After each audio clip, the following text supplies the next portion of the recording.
of time. I'm gonna be an independent person for the rest of my life. But if she catches me at home, she's gonna beat me all around the head. And then she come in shouting, you better get yourself to bed. Come on, please let me stay at home, girl. While I'm tired and lonely, please let me stay at home. Come on,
Testing 1, 2, 3.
Okay, Susan, try talking now.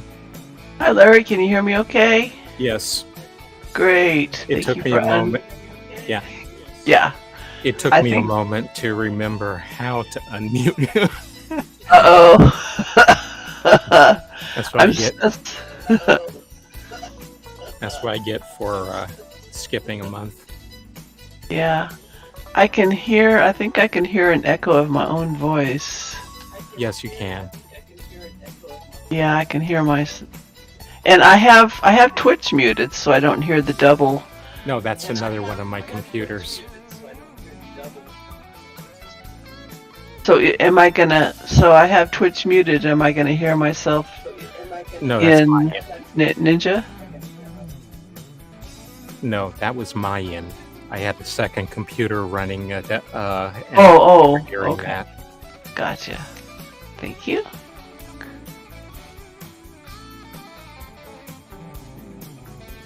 How you doing? Yeah. Yeah. It's a busy month for me. And your business? Well, yes and no. What's happened is that I'm 67 this year, so I figured it was, and I finally got Social Security started. Mm-hmm. So I decided it was time to shut down my office and retire, and I'm in the process of that. Oh, really? Your computer technician business you're shutting down? Yeah. Oh, wow. Big decision. Yep. But the thing is that it wasn't making enough money to regularly support it. It's so right. I was facing the challenge of having it use up about half of my income from retirement as Social Security. Right. So it was time to basically bandage the bleeding. Yeah. Well, good for you. Hey guys, can you hear me okay? Hey, Arte. Yeah, hey, oh my gosh. No microphone issues today. Well, I can hear you, yeah. Larry, I guess by default we're muted when we come into Ninja.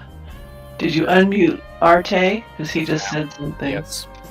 Can you hear me now, Larry? Yes. All right. This is I gotta write this down on my calendar.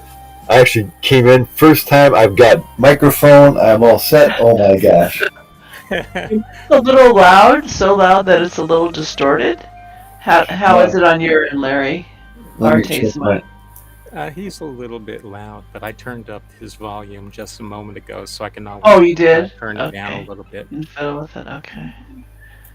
Arte, say something. Something, and then it's something more. That's much better, thank you. Yeah, His baritone might blow out my eardrums, you know. I'm adjusting both of your volumes at the moment. Not baritone. I'm actually a bass.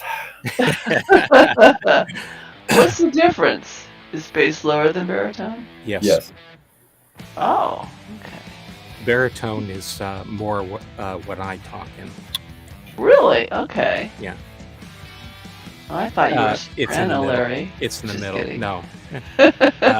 Tenor, baritone, and bass are the three ranges for men. Okay. Actually, there's 4 ranges because there's first tenor, which is the highest, and then second tenor, and then baritone and bass. That probably only matters to sing in singing. Yeah. What is Steve Perry? Steve Perry's my favorite singer. He's like a first tenor. Yeah. I don't wear pants tight enough to get his high notes. Well, during the Journey days, he did. That was the style in the early 80s, late 70s, early 80s. I can only sing his songs an octave lower. And that was And that was basically a very popular theory when Journey was hot. Was that the reason why Steve Perry could hit the notes he was because he wore really tight pants. Oh. Yeah, the whole band did. All right, I got to step away for a bit, so I should be back in about 15 minutes or so. Okay. Right. There's someone here lurking in a dark corner. Who is that? Next to the beach ball, he's supervising Eddie. Must be. Let's see. Shiloh, Baldrick. Earl, Susan, Baldrick the Dung, and that's it. And Larry. So we have 1, 2, 3, 4, and plus me, 5 people in the hood at the moment. Yeah. Shallow's back. Yay. Where is she? Where is she standing? There was one other lady who was online. Summer has been nuts, huh? Tell me about it. I know how that goes. Anyway, let's see. How many do we have in Twitch at the moment? Oh, we have 9 people listening on Twitch. Oh, cool. Shrobish empty. Someone came in. I came in yesterday to update the message. And because I had posted, sent out a key mail that last week we were off, and so I updated it to say our last 2 tours are today and next month. And I was here yesterday, and like someone, like the cones are all over the place, the marbles are all over the place. Yeah. Someone threw a temper tantrum because you missed last month, Larry. Don't let it happen again. Yeah. Anyway. Let's see. We've done Laki'ahn. We've done Takira. We haven't done Till Delamere yet, have we? No, we haven't. I was just looking at my schedule yesterday, actually. Cavern. Next month is two areas. Today is Nolo Ben. Yes. And no, today is Laki'ahn.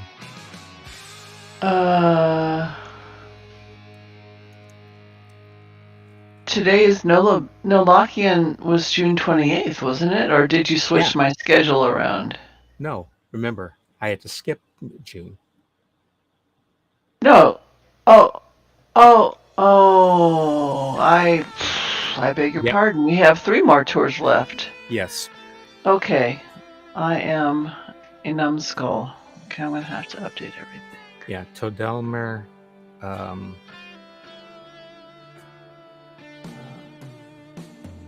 So No today's Laki'ahn. Next month is Nolaben. The last one is Laki'ahn and Todelmer. Todelmer and Laki'ahn, actually. Yeah.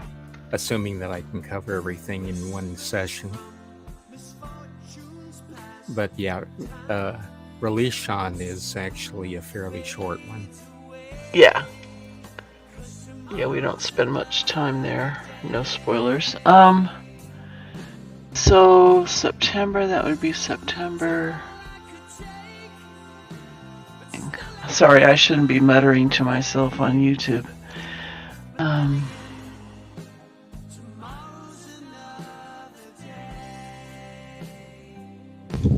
Oh, Twitch looks funny. It looks like you're like buried in the sand.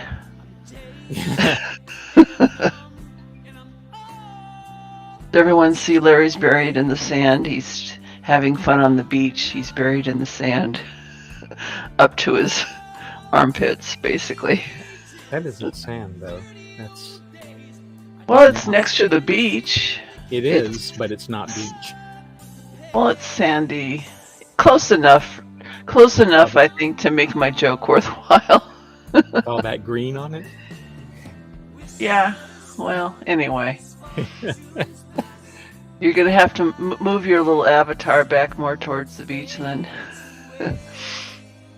Anyway, what am I doing? I'm looking up the date for the last tour.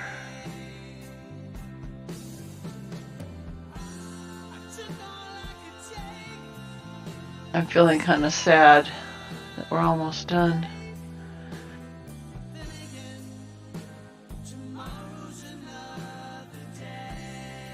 Cave Woman just logged in. Shira, Cave Woman. And her hubby Caver's probably listening too. So that would be September 27th.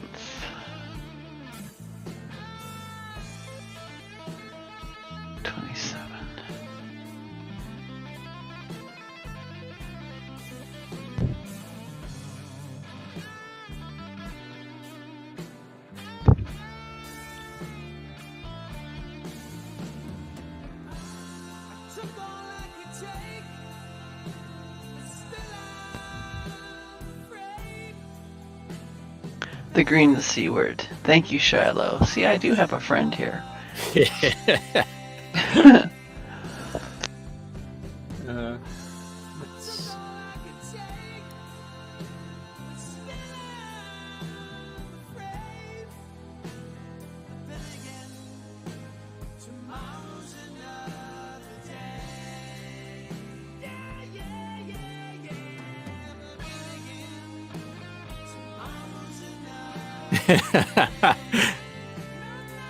He says he isn't a friend, he's an enabler.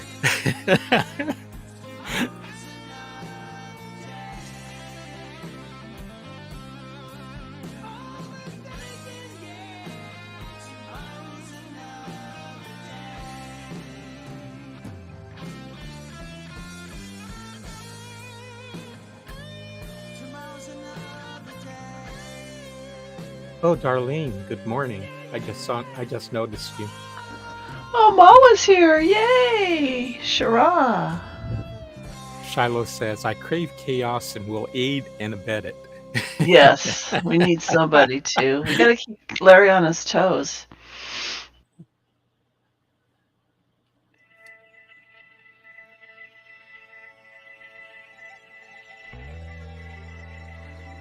Say, for the people who just logged in a moment ago, or within the last few minutes, the big announcement from my end is that I am finally retiring and closing down my computer repair business. My last day is this coming week, Wednesday. Oh, this Wednesday, less than a week, huh? Yeah. Wow. I've been slowly last week I spent slowly shutting down what I could Mm-hmm. say, and I'll be doing more of it on Tuesday and Wednesday, because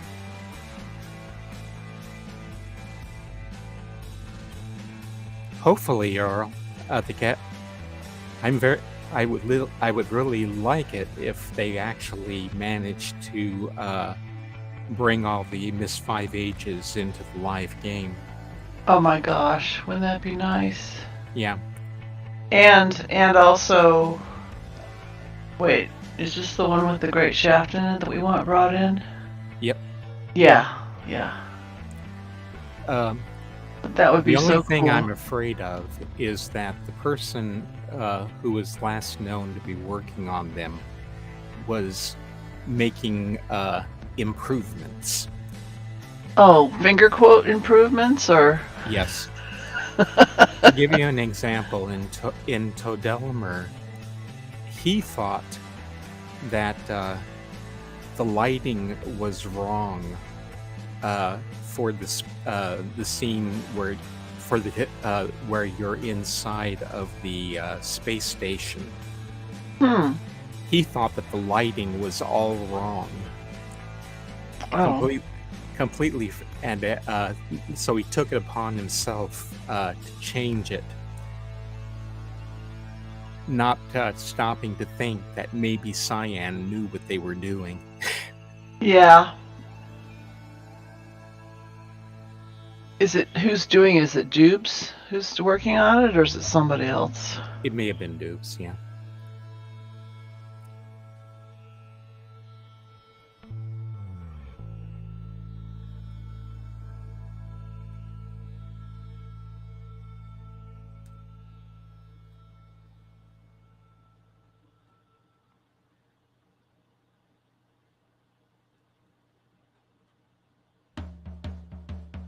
Okay, But on the other hand, there were other changes that he was making that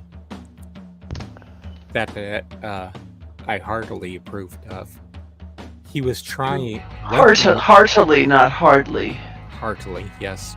He was working on the Great Shaft and trying to integrate the elements from Myst 5 in it.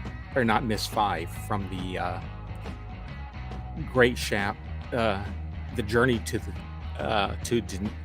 the surface demo, what was supposed to be the original way of getting to the cavern. Yeah, through the place that looks like what's now Eater Chemo. No, what happened? Well, or Itagira. Yeah, dirt. What happened is that you were supposed to go. How you got there was another matter, but going into the Great Shaft, down through the Great Shaft to the bottom, and through that door that is now locked, and exploring the parts of the journey to Denis that lie beyond it. Charlotte's asking, are you referring to dirt? That's right. I said yes. Oh, okay. I'm sorry. I haven't had my coffee yet. Oh, Calum and Tweak are doing Descent, Earl says. I don't know if it's pronounced Ural or Earl. Anyway, I pronounce it Earl, but he can correct me. Is it pronounced Earl? Or you roll?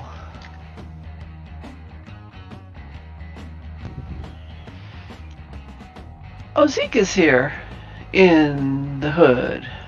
In the hood. Yeah, he hasn't joined us on Video Ninja yet.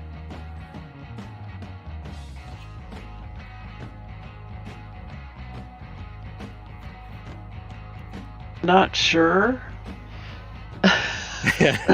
He doesn't know how to pronounce his own name. Okay.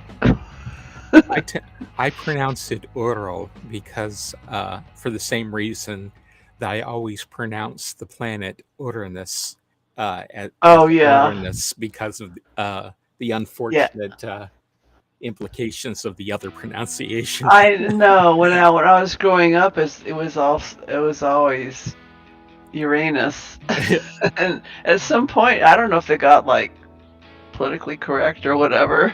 The Ural Mountains is pronounced Ural Oh, by Westerners, not by okay, Europeans.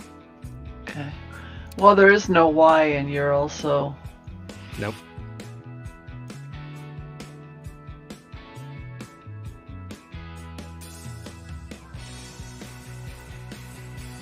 okay. I'm gonna send out a broadcast. We got 5 minutes to go.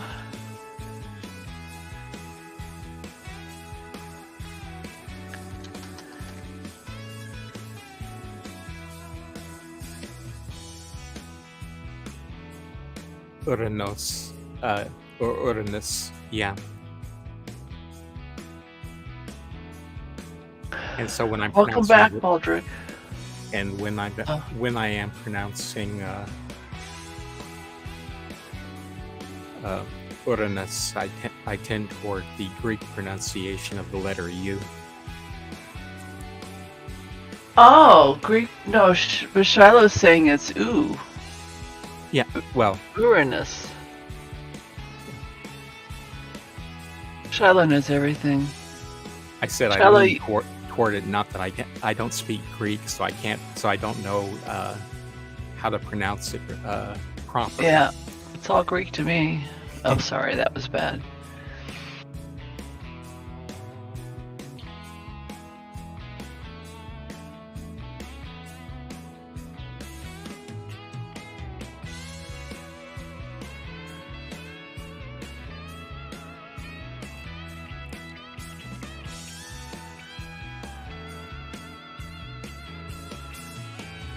Ah.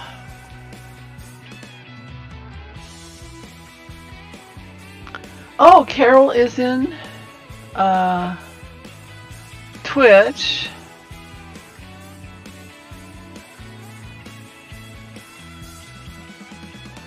Oh, Mawa says she's having a little trouble staying logged in for some reason. Aw. Tekaz says Shora, Larry, and the tour team. Oh, Yeah, that's Carol. Corral. Yeah.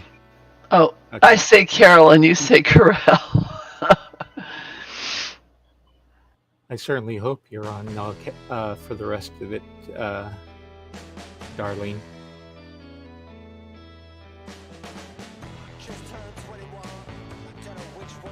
Planet in Greek originally means wanderer. Ah.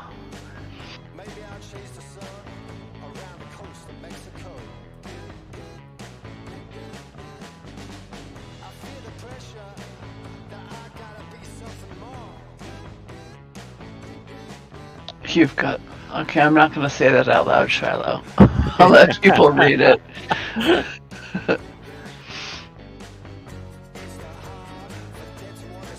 Yay, Mama says she's good so far.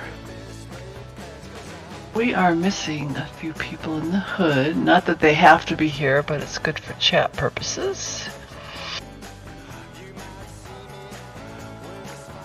No traveling. Our last 3 tours will be Myst 5 End of Ages.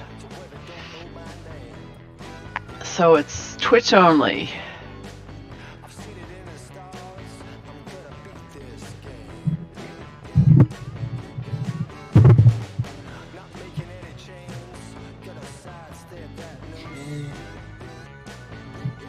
Is that Murphac?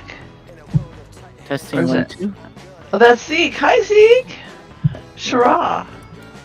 I actually forgot. Yeah. Oh, he even changed his own name. Let me go ahead and unmute him so I can hear him. I sent out an email, Zeke. I know. Early this week, confirming that we're touring today. I was unsure too, and so it's going we are not scenario. and I ended up my browser. I put a reminder on my browser, so the browser melts if an event's gonna come up of any task I'm doing. Huh. It scares you. It scares you. It gives you that like jolt scare, like, oh, this event's coming up. I need to do this. Uh-oh.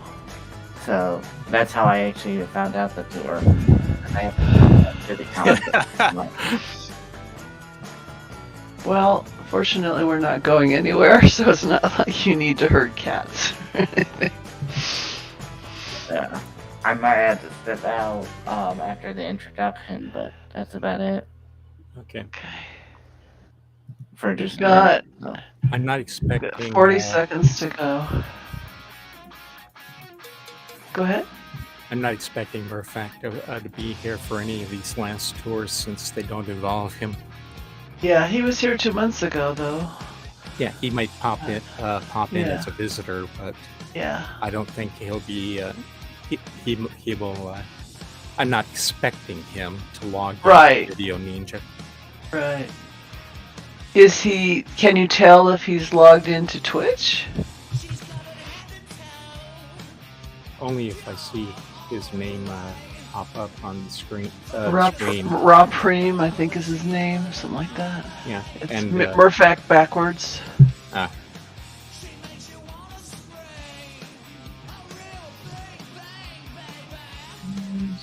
I don't look at the chat window for the stream that often. Basically, I have it off to one side, and I just I'm already paying attention to other screens. Arte, you've been quiet. Are you still with us? He stepped away. Apparently, he hasn't come back yet. Okay. He said he was going to be gone for 15 minutes, so I don't know what happened. Okay. Anyway, let me go ahead and kill the music. Okay, that's off. So, we can start any time now at this point. We have a new tourist here. Yep. I'm going to do my intro. Sally Rogers. Yeah, I'm educating her about Twitch. Mm-hmm. I don't think she's ever been on the tour with us. Baldric is also new. Baldric was actually on my buddy's list, so he's past tourist, but... Let's see. Carol, Deathcathlon, I recognized. Shiloh, Cave Woman, Caver. Oh, Caver. He isn't just listening, he's here. Yeah. Jeff? I don't recognize that name. Oh, Baldric's been to 3 tours. Well, you better be here for the last 3. Well, you're here today. There's 2 more, Baldric. Okay, let's see. Earl, Zeke, Sally Rogers, Verna? That's another name I don't know. No, Verna was already on my buddy's list too, so she's a past tourist. Dreamer 3. And when I have to add someone to my buddy's list, it means they either haven't been here for a long, long time, or they're brand new tourist. It's not every Saturday. We only do this once a month. We set it up that way because when Murphac was taking care of all of our special effects on the tour, he was only available on one day a month. So you can miss next Saturday. Oh, okay. Yeah, we do it on the 4th Saturday of each month. Yeah. The next 2 are posted on the left imager, the dates. Okay, we are at 3 minutes after 11, and everyone on my buddy's list is here in the hood. All right, I'll go ahead and get started.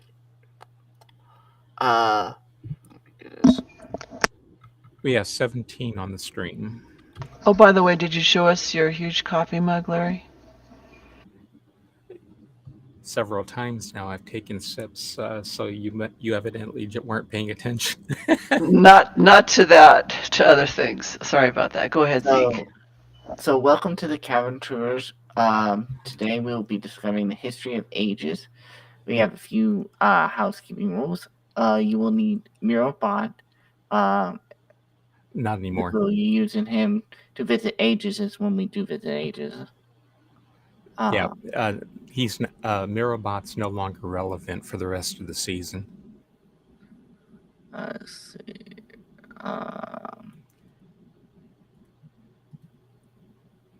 And since we're doing the audio over the stream, you also don't have to make the announcement about staying close. Well, I like to for people if they come back. It's just helpful. If you get lost or game crashes, you can link to Mirobot and PM Larry to join a group.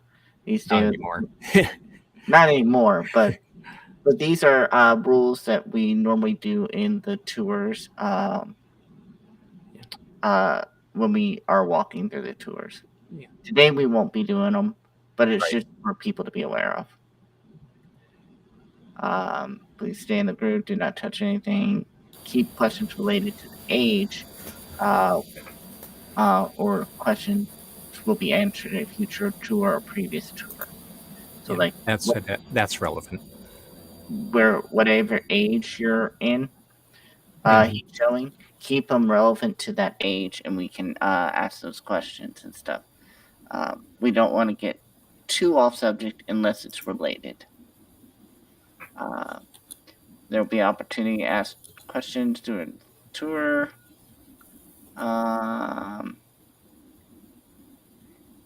And let's see here. And then you can turn your game sounds down with the wrench, ambient, FX, and music. If you can't hear Larry, we do make sure your game is in windowed mode. And so we'll be switching between Twitch and the game between the two. And have fun. Okay. And I'm back.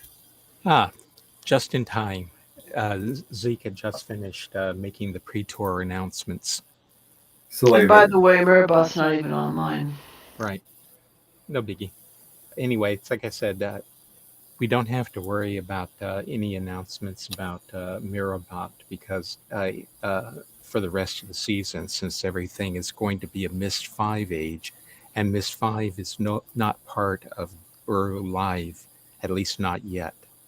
So we've got a ways to go before we have to worry about that sort of thing. And since the entire tour is going to be on the Twitch stream, if you can have that and the Uru window side by side, that would be good.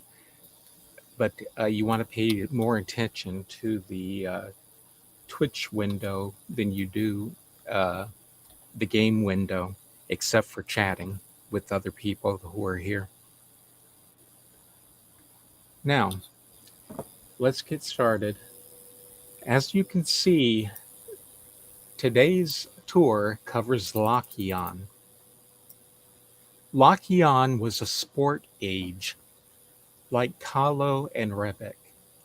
Like Rebek, Laki'ahn was devoted to a blood sport. But unlike Rebek, Laki'ahn's operations were legal.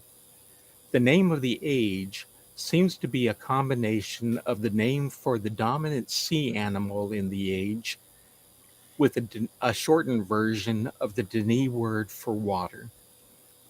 The age consists of one main and several smaller islands, and it appears to be located in one of the planet's tropical belts. The main island has 3 large structures that were built by the Dene. There is a trade house, which I am facing at the moment behind the trees. That is connected to an arena and which has an underground maze below it. There are smaller wooden structures scattered around the island that appear to be of native construction. Laki'ahn has a native population called the Creesh, who were considered uncivilized by the Dini. Normally, having a native population disqualified an age for general use, but that wasn't always the case. Laki'ahn may have been an exception because the age had something the Dini wanted. The Creesh were recruited for an arena game that some Dini citizens enjoyed watching. Escher had this to say about it. I'm going to play an audio file. Let me know if you can hear it.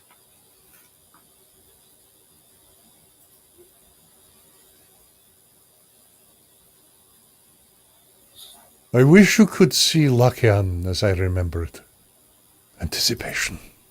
The calls of the beasts bellowing out over the warm airs. And conversations as we waited for the fires to burn and the battle to begin.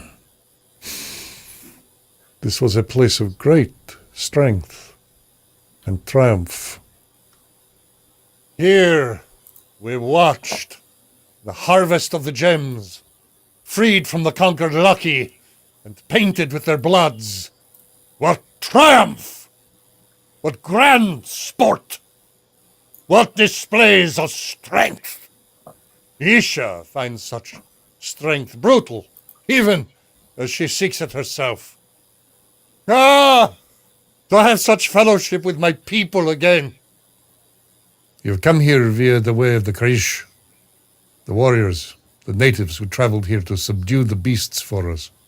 And what has become of them? Back to their barbaric ways?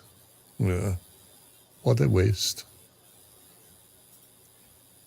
Okay, that was what Escher had to say about this age when Dr. Watson came here. The arena of Laki'ahn was a place where native Krish warriors were pitted in single combat against a species of large sea animal called Laki. The Laki formed a red gemstone in their bodies, perhaps in a process similar to how an oyster forms a pearl, and the Dani placed great value on the stones. Since Laki were fierce animals when provoked, harvesting the stones was turned into a spectator sport. According to Escher, the games required great courage. The warrior only had a native pole weapon, which appears to be a kind of pole axe with a spade-like head that was also used as a spear. The warriors who participated were allowed to keep the meat and hides of the Laki they killed, which were said to be one of their staple foods. The Dani only wanted the gemstones, and to a lesser degree, they also wanted the animal's tusks.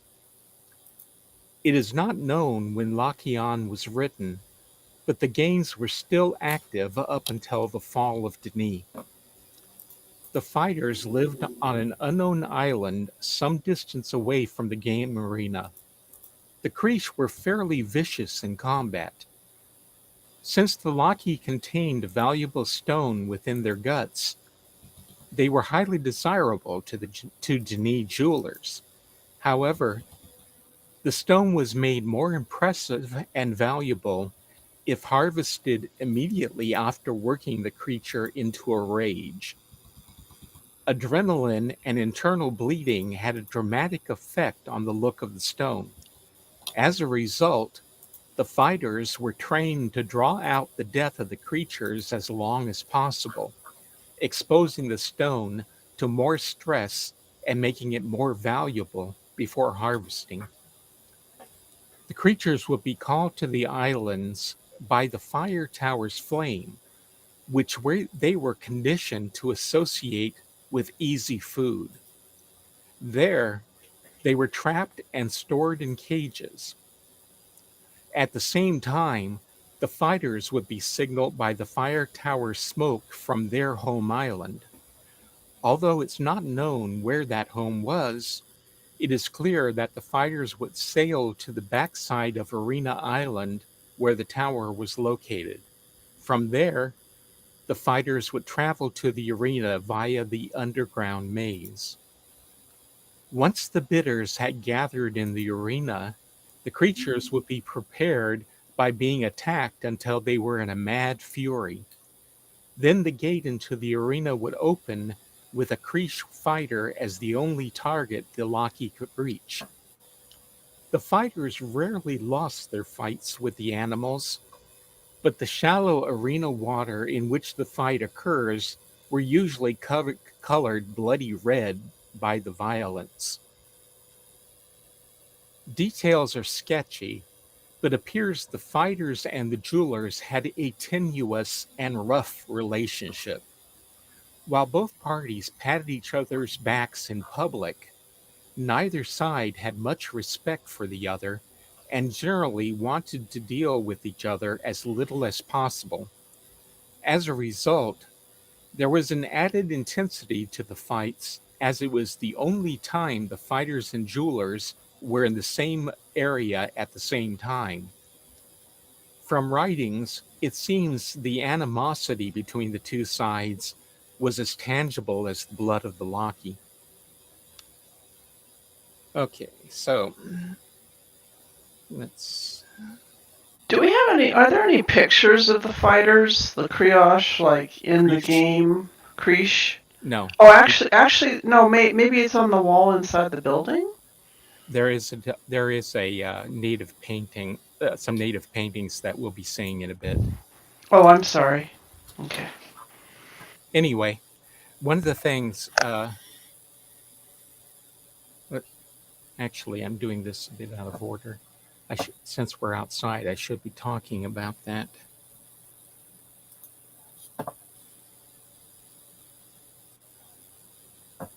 One of the things that I'm looking for at the moment is that I come up with the theory that this is the age that the crimson Kadish butterflies originated in. There they are. As you can see, they flutter around in this age naturally. Whereas the only other place we see them is inside of the alternate version of Kadish's vault, or in our Reltos if we collect the Relto page for them. Let's see. I need to tab.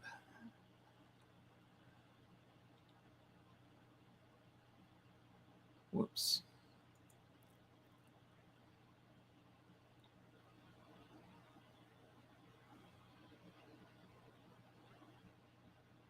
Here we go. Let me go down here to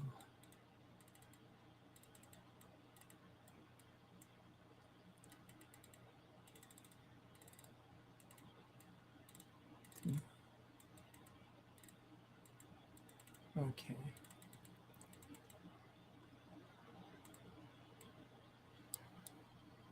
Okay, here we go. Laki'ahn, I suspect Laki'ahn is to be the origination of the butterflies. They're also found in Kadish Talesa, the Cleft Volcano, and Dareba. But this is the only age where they are seen flying around naturally. However, in the Cleft and Dareba, there are identical butterflies that you can find that have a purplish color rather than the red that you see here. Laki'ahn has two main types of tree which share characteristics with earthly palm trees. However, there are differences. let's see.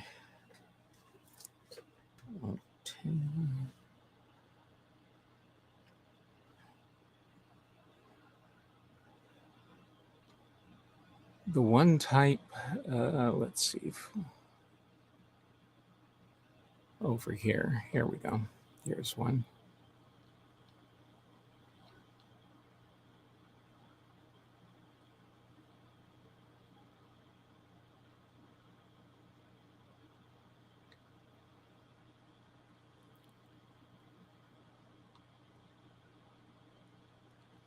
Okay. This type has a trunk that has a wide base, but it tapers sharply and then splits into multiple branches with leaves that spread out in a disc at the top. The second type, which is these types over here, resemble earthly palmettos, but they have long trunks. Oh, excuse me. I'm sorry, I got that mixed up. This is the one I was saying that has a wide base but tapers sharply and then splits into multiple branches. This type is the one that somewhat resembles a palmetto, but it has a long trunk that often twists or runs parallel to the ground, and it only has a few leaves at the end of the trunk.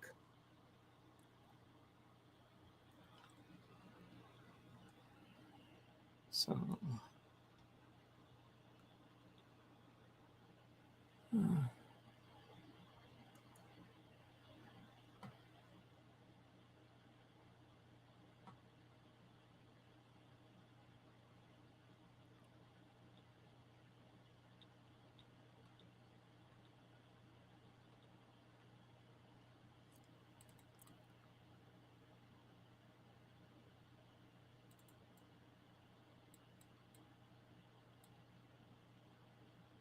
okay.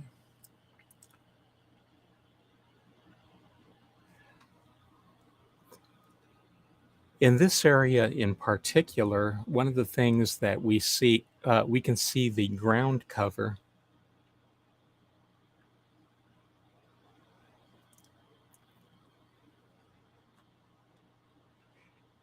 It's a kind of, more or less grassy for the most part. However, you'll notice some shoots coming up, which bear resemblance to a New Zealand flax plant, which is also known as phormium.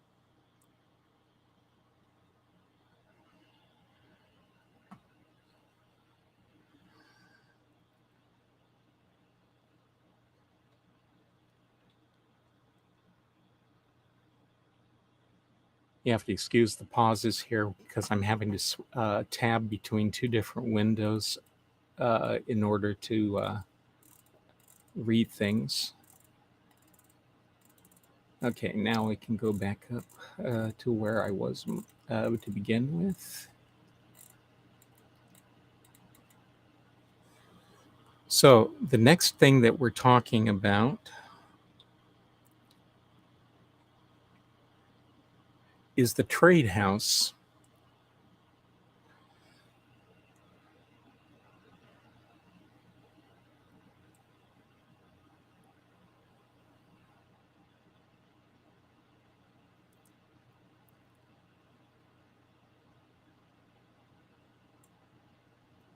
This is the front entrance to it by which the jewelers and their guests would come in.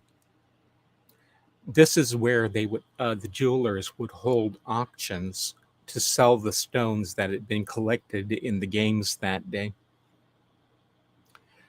The trade house is a stone structure with a 3-room main floor and a cupola with tall windows for light and ventilation. The cupola, which is up top, does not have any windows in it. the windows, or I should say, any glass in the windows, they are open to allow the air to come and go freely. Let's see. Here we go.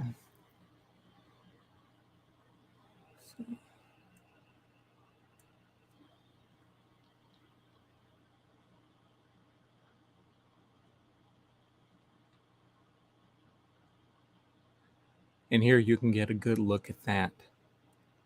So these, what I call windows, are not really windows as you would not normally think of them.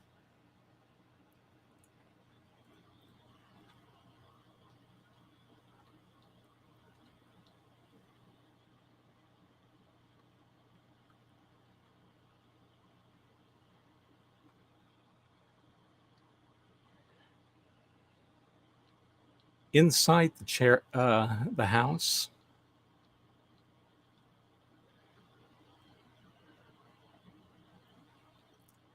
we see chairs and tables for visitors to rest in, and to get for jewelers and visitors to rest in.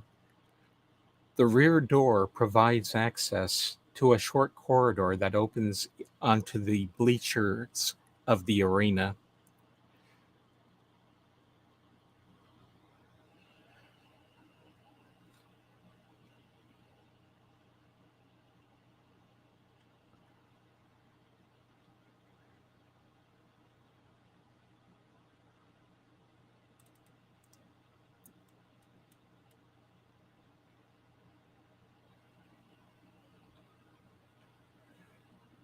The interior of the trade house is paneled in native woods and tapestries, and some of the uses it is thought to have were trading or auctioning the lackey stones for socializing and as a waiting room before the games began. You can see gemstones from lackeys sitting on the table still.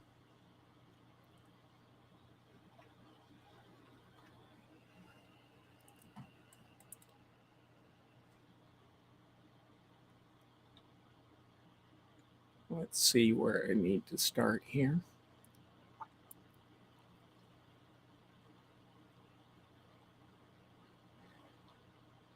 Okay, hanging on the wall here, we have one of the Creesh weapons that was used when they were battling the Lackey.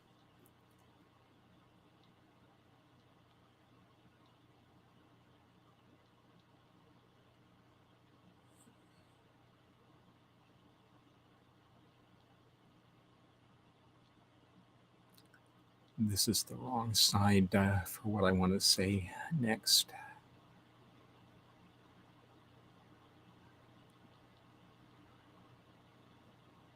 Okay. I'm in order. I'm going to be showing you what I suspect is Creesh art, which shows their involvement in the games here. There are three of these paintings in what I'm supposing may be a native style. The first painting shows Creesh sailboats approaching a dock to participate in the game. The tower in the foreground is the beacon that was lit on days when the games were scheduled. There are several towers using Lackey skulls scattered around the island, but it is only the one that is near the dock that has a fire basin. It's also the only one on which the Lackey skulls face upward.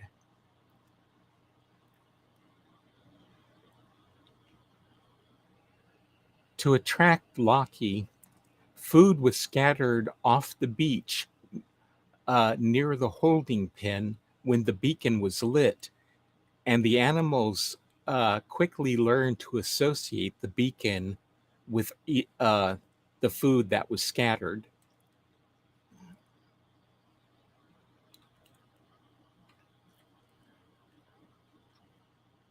More Laki stones on this table.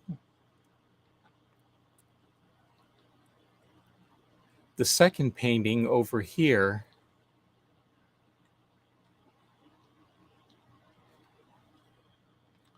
shows a native cutting a stone out, or I'm sorry, that's over across the way.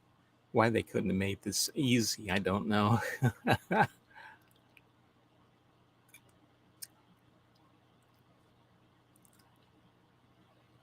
Quite a few of these stones were left in here.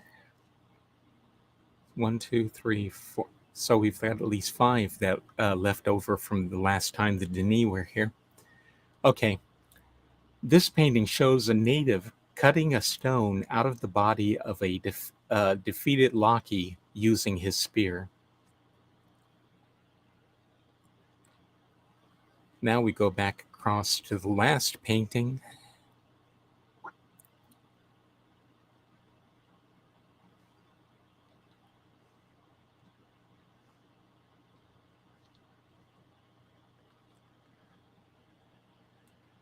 Which shows a native holding up a stone in triumph. The stone and the warrior's hand are coated with the blood of the dead animal.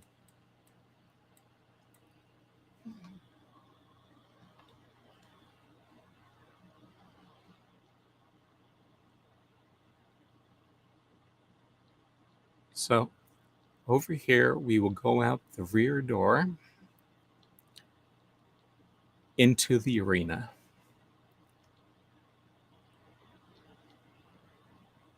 The gladiatorial arena is a small circular pen with 2 main seating areas, one over there and one over on that side, or this side, I should say.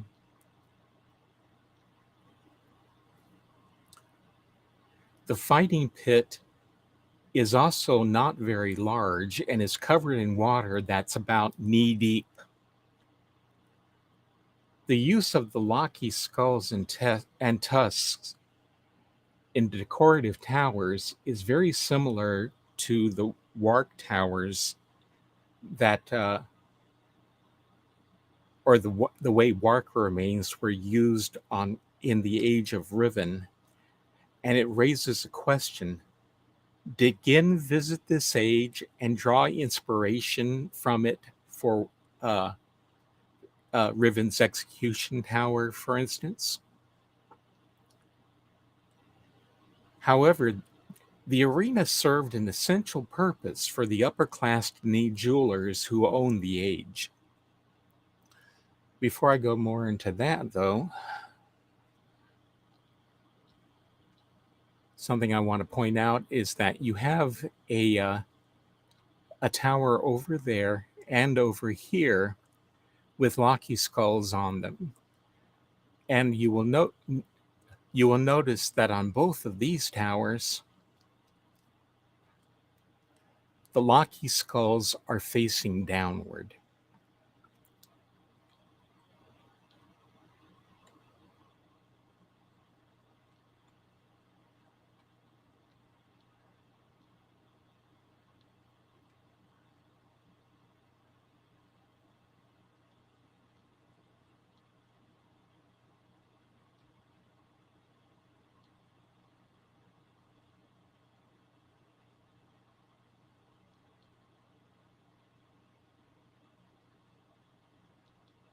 Over between the 2 bleacher areas, we have a platform that the Krish could walk up to get to this area here.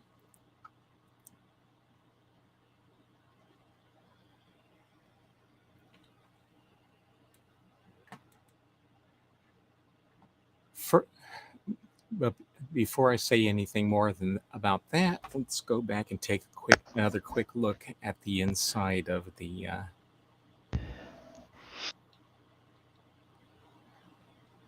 fighting pit. We'll do that from over here.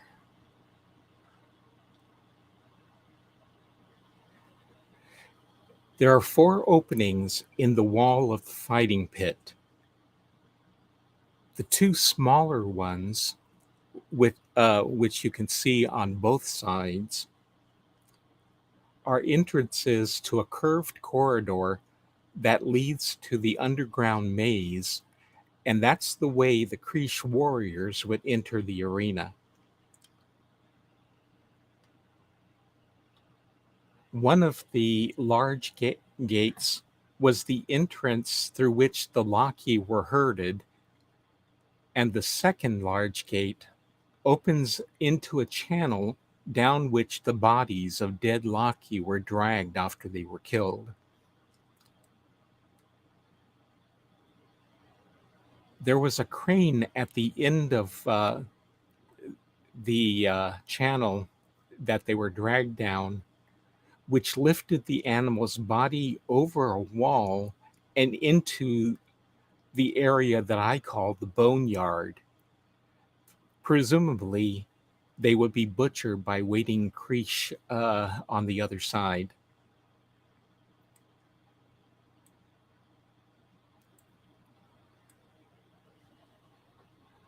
Maybe that explains why the piranha birds were there too. Yes. They seem to have, the piranha birds do seem to have a kind of racial memory that this was a place, a good place to find food. So let me go ahead and drop down here. By the way, this area that I just dropped down into is where the Krish would bring, warriors would bring the Laki stones after they'd harvested them.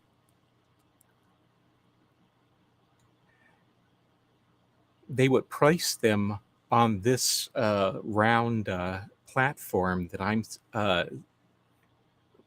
looking at right now.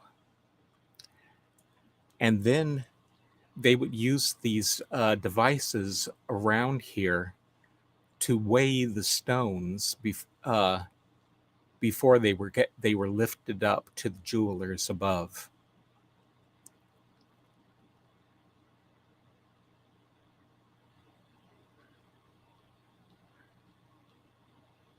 Okay. The opening just ahead of me is the channel that through which the Laki were herded after they'd been driven into an enraged state in order to fight the waiting Krish warrior inside. This opening over here is where the body would be taken after it was killed.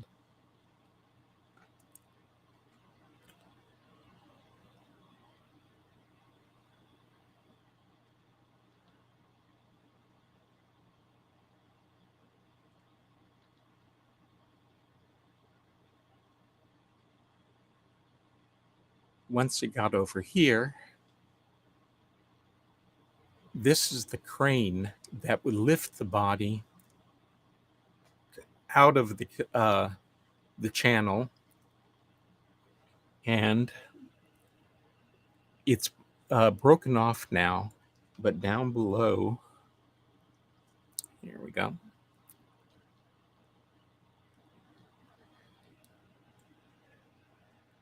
This pair of tongs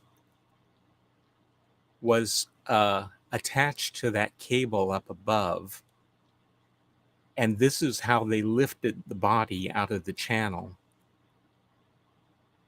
When it got over here, the body was dropped on the ground and then presumably dragged off to one side by waiting Krish so that they could butcher it.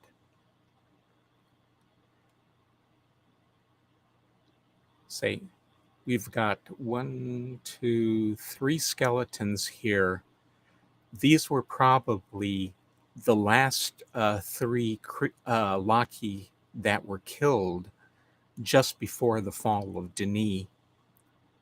So nobody cleared the area out. The previous bones would have been cleared out and taken elsewhere so as to leave space for more bodies to be left.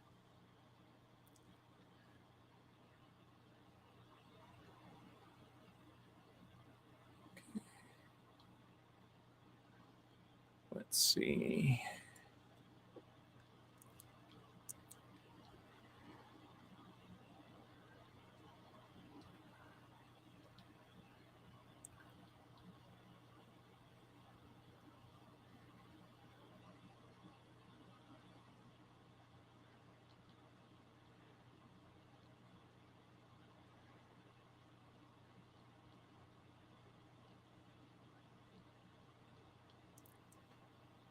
I'm heading back over to the trade house so that we can drop back down into the fighting pit.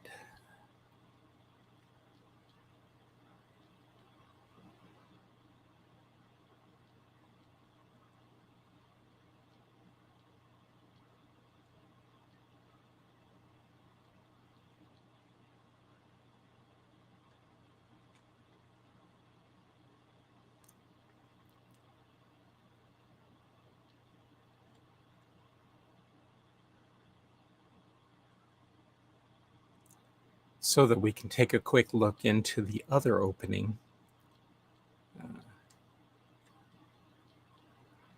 This is the channel that the enraged Laki, of course, were driven down to enter into the fighting area.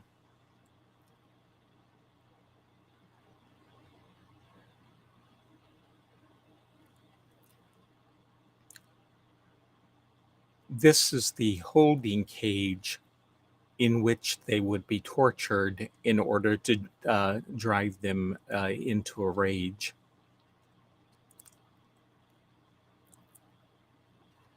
Okay.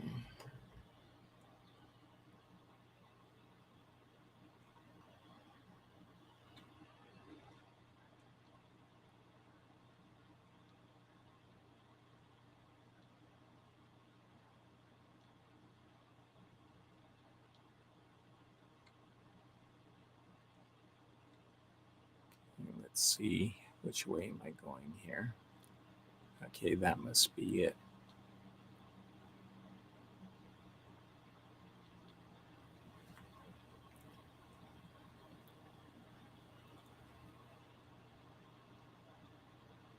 No, that wasn't. Oh well. Here we go. That's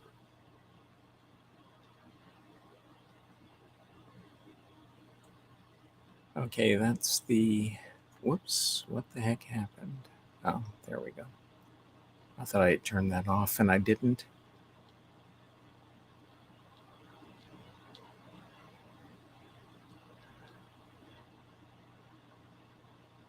Let's go ahead and go around the holding pin.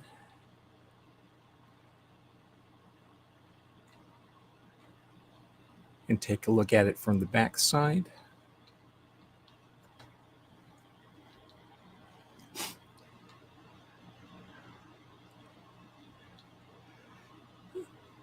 That small structure there, of course, is what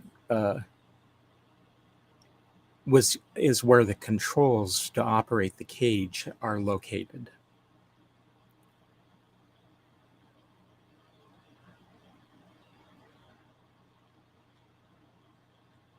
Oh, I see. I accidentally hit caps lock, didn't I? No, I didn't.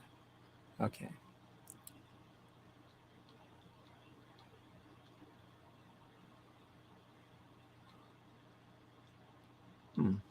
I thought there was a way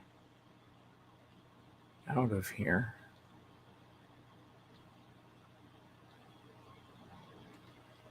Okay, let's go this way. Okay, this is what I was looking for. This is the channel from the sea where the Laki were trapped and then dragged into the cage. This skeleton is one of the last ones that was trapped, but it never made it. When Denis fell and this age was abandoned, this one and this one were left in the channel, essentially to starve to death. Because they were just abandoned by the Denis.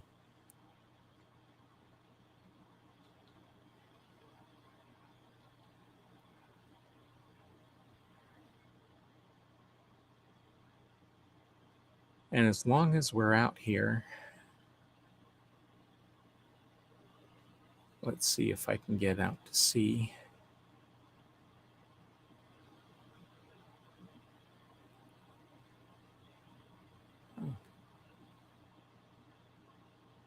I thought I had turned off.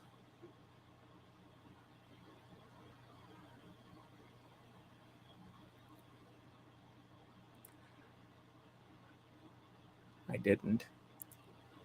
Strange. Anyway, the reason I'm heading out here is because there are still living Laki that we can see.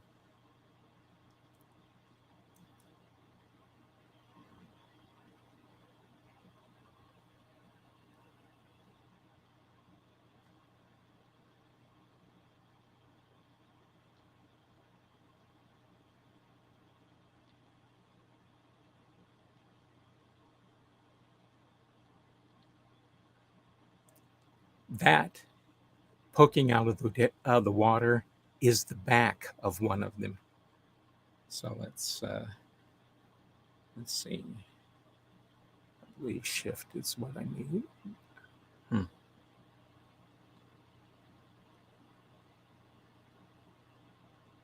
No, I take that back. That's just scenery.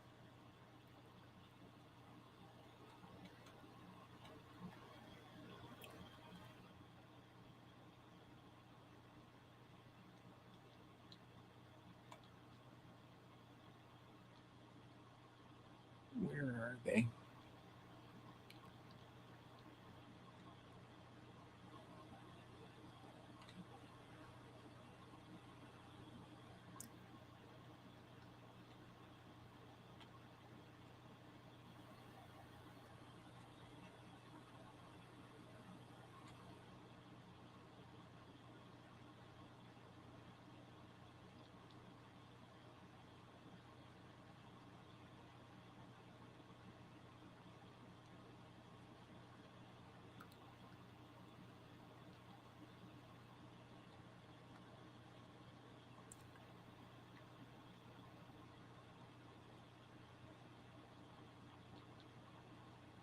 My flight mode is malfunctioning at the moment.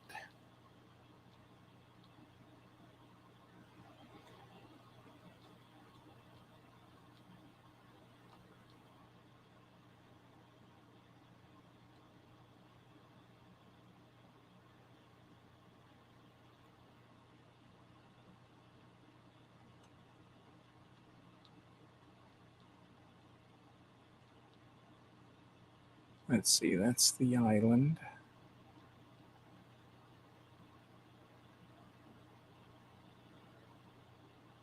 There we go. That looks like them.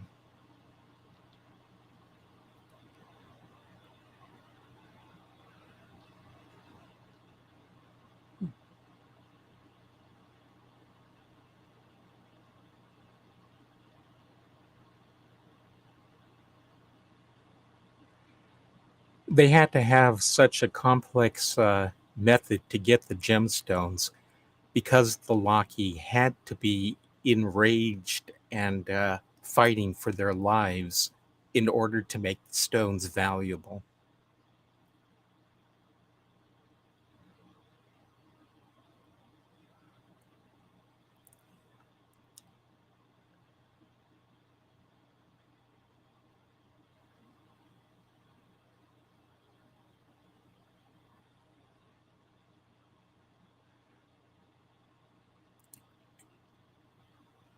However, what the age was originally written for is unknown, just like we don't know when it was written.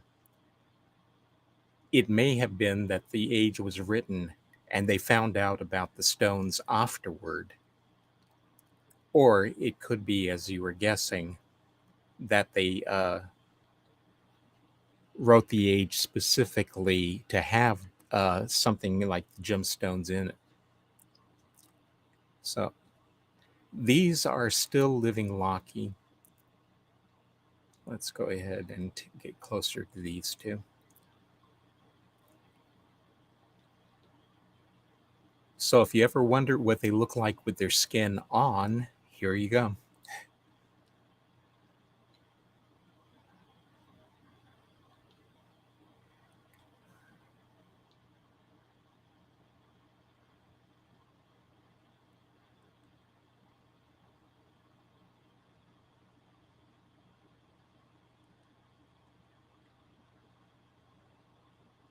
Now, Huh, they have like work tusks, work-like tusks. sort of.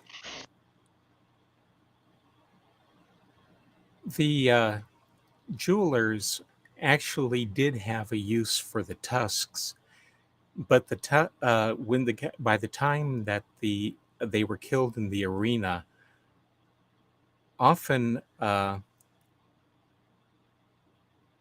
the okay.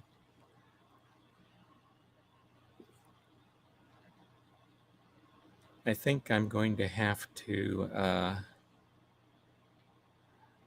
link back to Relto, and then come back here because flight mode is messed up and I'm not able to get to raise myself back up. So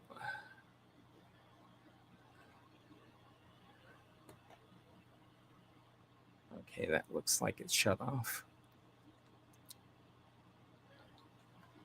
Sorry for the delay, but this is one of those technical glitches that the tours are so famous for. It's no worries, Larry. You just put such an immense amount of work into this. We really appreciate you. Anyway, so Relto, and I just messed up. I didn't want to go to Relto.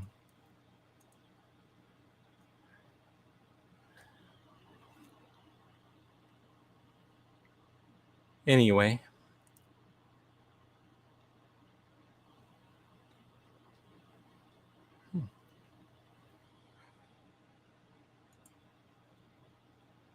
the thing is that when you talk about the flaws of Denis, the flaws of Denis were mostly made up by Yisha.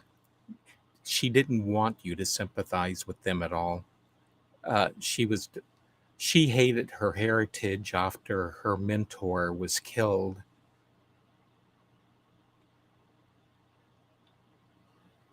Okay, I just messed up again, didn't I?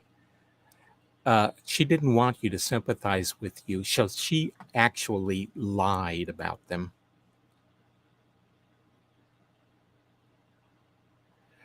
The Denis weren't perfect by any means. Uh, they had pretty much the same good points and flaws as any society uh, that people have ever made. But uh, but actually, the Book of Tiana did show you a lot of their good points as well.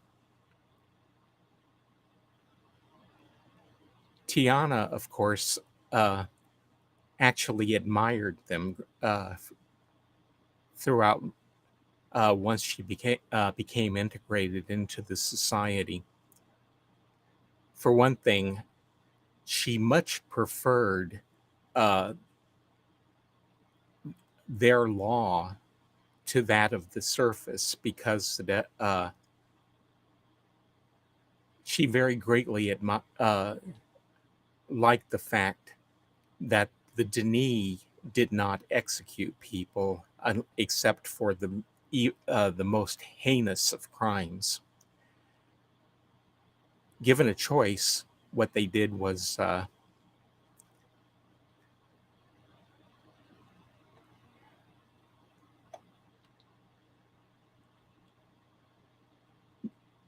send them to prison ages.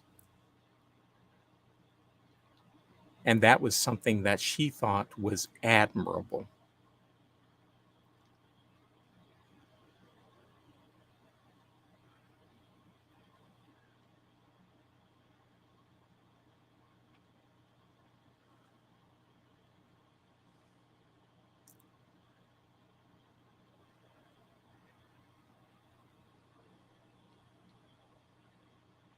Uh, what this Caver, what this is I have offline an integrated version of Myst 5 and or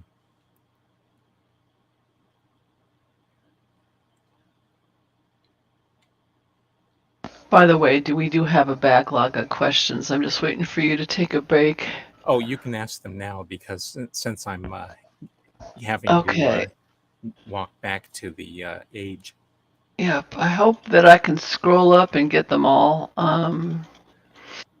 Because sometimes you answer questions eventually. Oh, Let's see. The first one. Well, I can't scroll up far enough. The first one was what happened to everyone after the fall. most of them died. The fall was a situation in which the vast majority of Denis' ages were infected because Agaeris and the Ovis gathered up infected bodies of dead Denis and linked them through every linking book that they could find. Okay. And then Caver had asked us to take a close look at one of the gems, but I don't know if there's something he wanted to point out about it, being a real life Caver. Well, I am going back, so I can get a close up as soon as I do. But Okay. oh, And you were asking to finish that question about what happened to the Denis.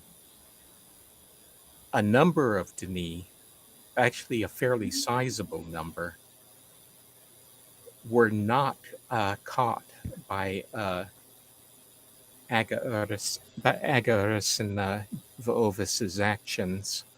They actually managed to hide out in private ages uh, that uh, the two conspirators did not manage to find and throw bodies through.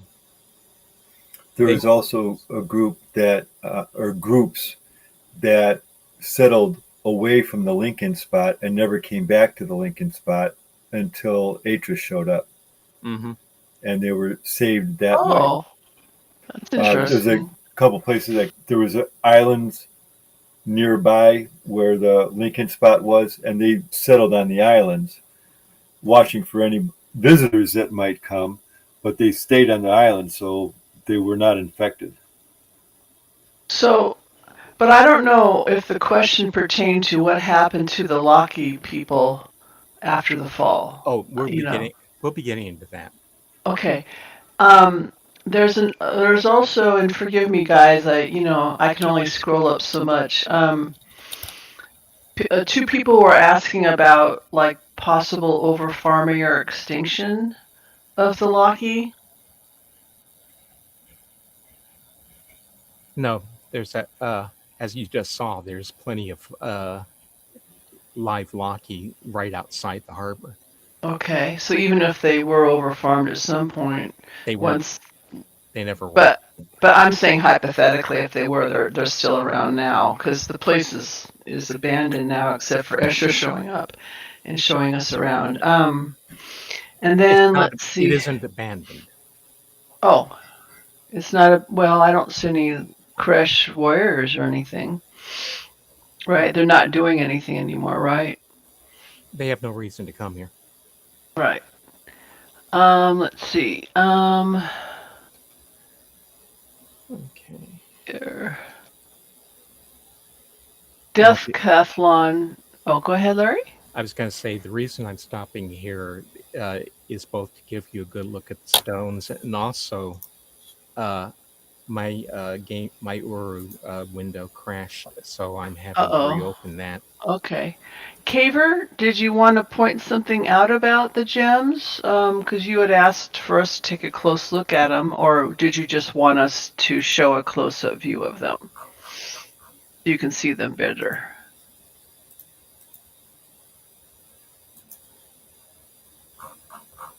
Brooke Scott in the live chat stream chat commented, "Wow! So you can seamlessly go from the cleft into the descent part of Myst 5." Yes, that is Myst 5. It's a that is a the integral part of the game. Okay. And Caver says, yeah, he just wanted to see a better view of the gem. Oh, Shiloh, in her typical Stump Larry fashion, asks, and how did you get a ticket, or did you answer this already? How did you get a ticket or invite to this event? Was it just for friends and family of the jewelers? That I can't answer because nothing has ever been revealed about the audience. Okay.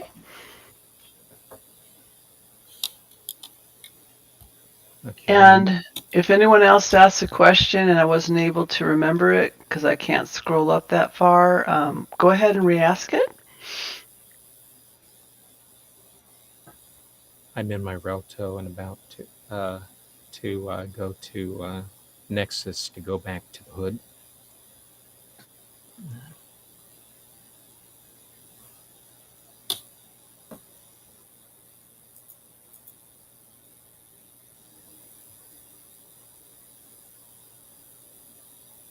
Okay, public links. Here we go. And coming towards hood. Did you happen to mention, like, where the Lockheed, did they eat, what did they eat? Like fish, or were they aggressive? Are they more like whales than sharks? They're more like whales. They're docile. Relatively speaking, I think I'll be talking about them more in a bit. Okay, thank you very much. Because I haven't really gotten to my section where I try to talk more in depth about the wildlife. Okay. I'm back. Okay. Welcome back. Yep. And I'll just stand here so I can get back to the game window. Okay, so anyway, I didn't catch if Caver had anything pertinent he wanted to say about the stones. No, he just wanted to get a closer look. Oh, okay. Yeah. They don't look like pearls, but I kind of theorize that they might be a little bit like them since that was the only reason I can think of why they might form inside the Laki's body is that they were a reaction to something irritating the animals. Let's see if I go over here and down the channel again.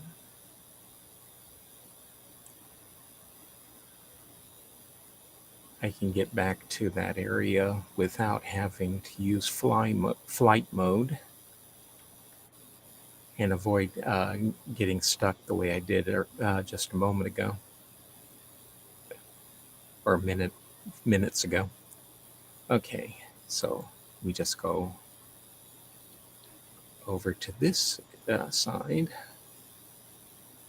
and here we go.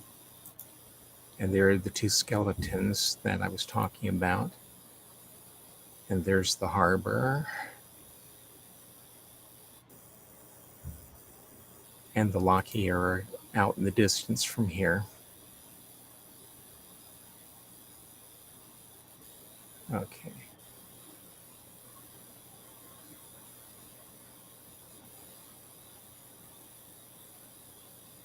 And I kind of messed up, didn't I? Because we're just about done with this side of the island. One thing I want to do is run over here.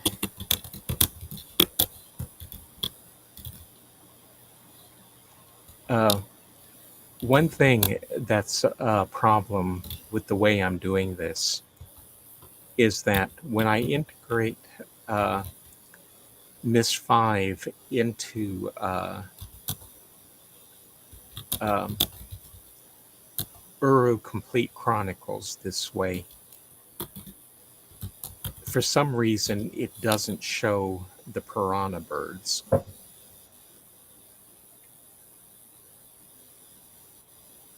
Well, that's kind of a blessing because they make an annoying sound. I have the sound turned off so you wouldn't hear it even if I did find one. I take it you imported this into CC using Drizzle? Yes. Yeah. Just an FYI, Susan, and for Brooketh, when you import an age from another game, another Myst game, into Uru CC via Drizzle, whatever the state of that age was when you were playing it normally, is how it gets imported into Uru CC. Yeah. Oh, okay.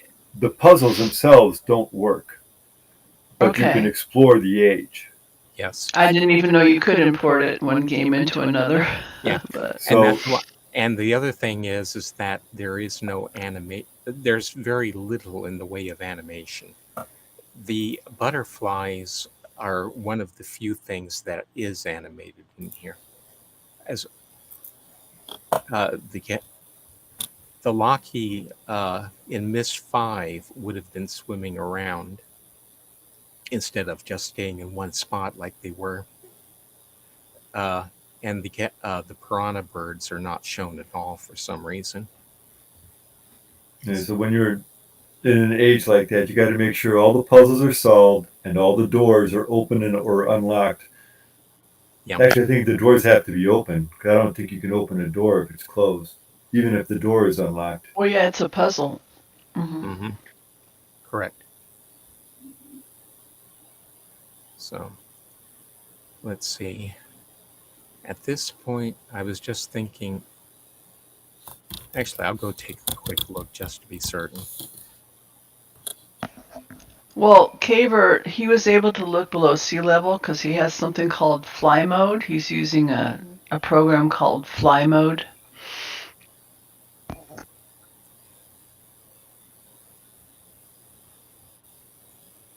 If he's got a different program than the one that than Drizzle that allows him to see to actually view things inside Myst 5 directly, I'd love to know about it.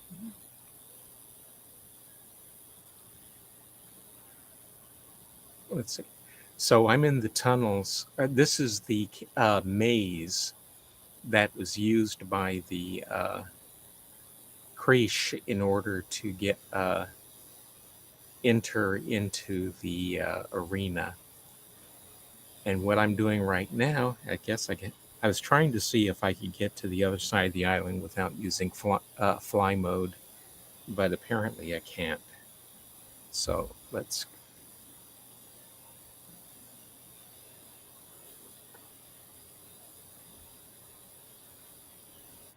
And let me go ahead and try switching. Oops. Yeah, this. Okay, this is completely screwed up.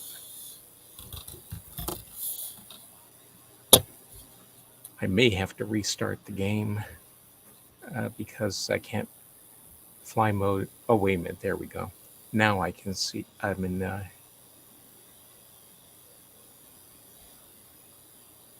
Okay, now I can see. Okay, I'm in. There I am. Now I'm walking. Okay. Now, if I press escape again, can I walk through the wall? Yeah, I can. Okay, let's see if we can navigate around.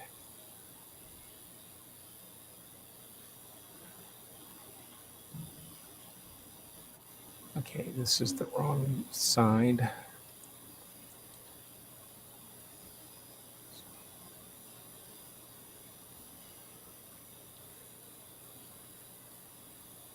Okay.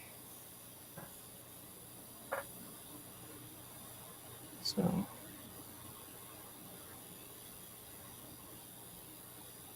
if I go this way, I should wind up on the coast.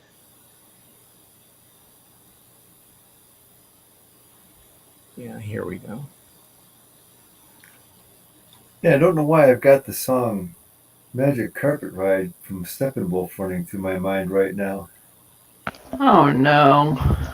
It's because it looks like Larry's riding a magic carpet. Yeah. Yeah.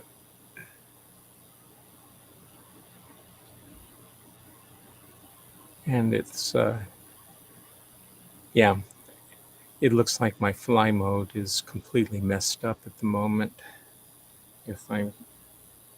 Because I should be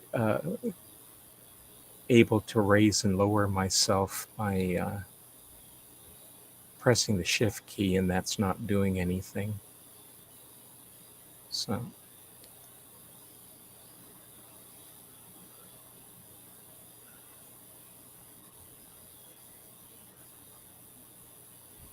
Flap faster.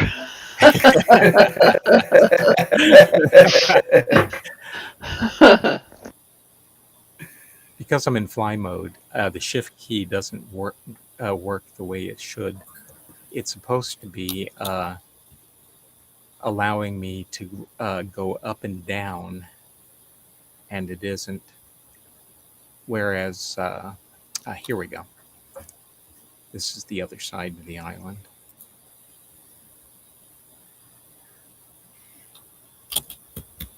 So pressing the shift, like I said, oh, wait a minute. I was pressing the wrong freaking key. It isn't. Oh! It isn't shift that lets me. So Go isn't up it and U down. or H? No, U for up and actually, it was the space bar. Ah. Okay. Escape. Okay, escape. Okay, here's the side of the island that was used by the Creesh. Let's go to first person view and then up. And where is? It's probably over there.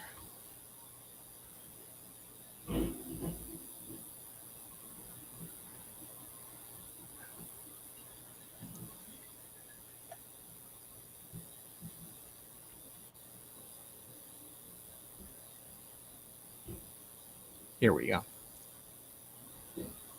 Over on the here, this is a native Creesh boat that apparently was abandoned here around the time of the fall of Denis, and which has since rotted and fallen apart.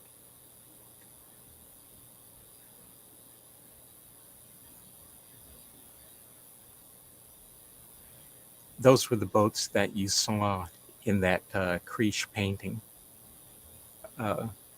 coming over to look to the answer the beacon. And there's the beacon up there. Now the question is where is the way up to it?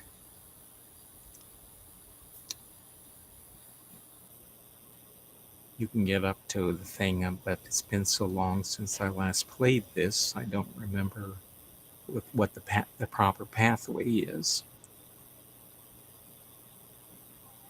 Oh well, I guess we have to fly.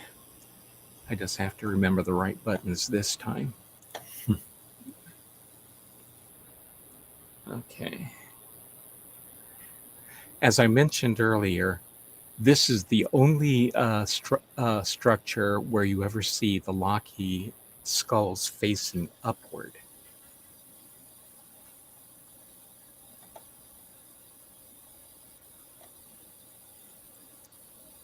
Oops. Here. Can't go that high.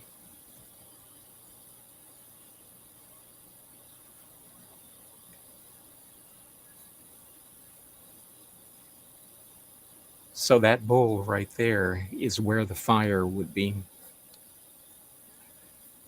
And it was deliberately made smoky because the Laki'ahn responded to the fire by approaching thinking that they were going to be fed.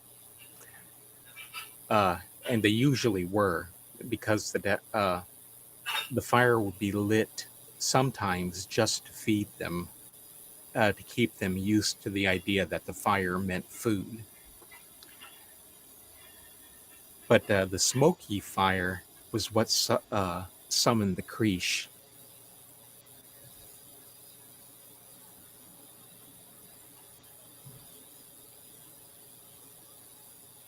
I had actually never noticed this before, but this looks like those look like shells from a different animal that I've never heard of before. They are not the backs of Creesh. I mean, not Laki'ahn. So that's something I have never noticed before and have no idea what these are.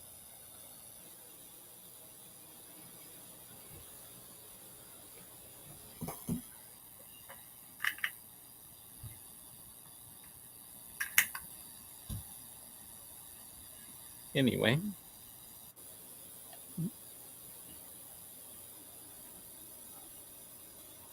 So going back around.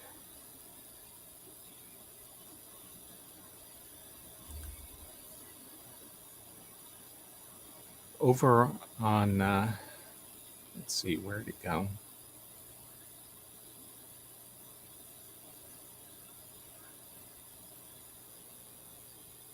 Hehe.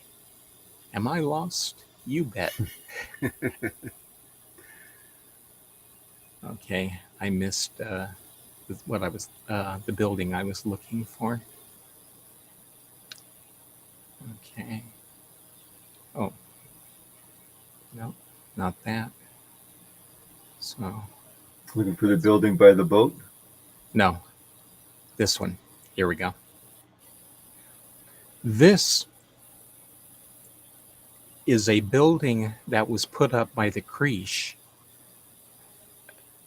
It's suspected that this would have been a waiting area for them, a place where they could relax until they were called to fight.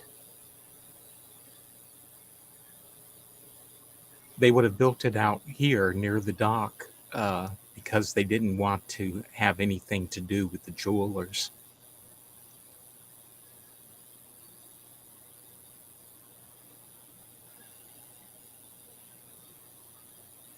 Okay.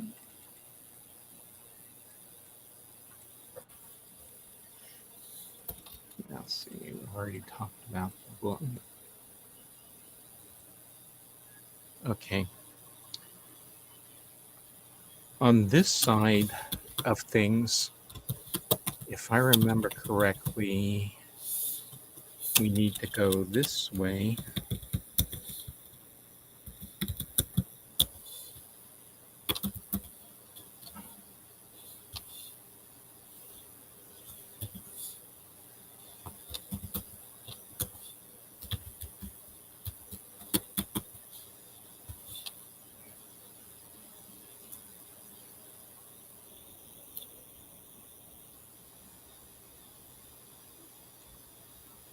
I really should have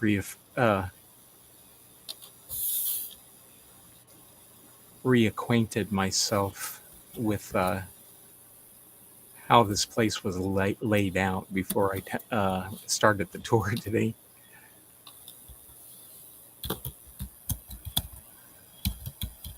Okay, so I don't want to turn that way. I want to turn this way and go past the dock, I think. Nope. This is a dead end too, so.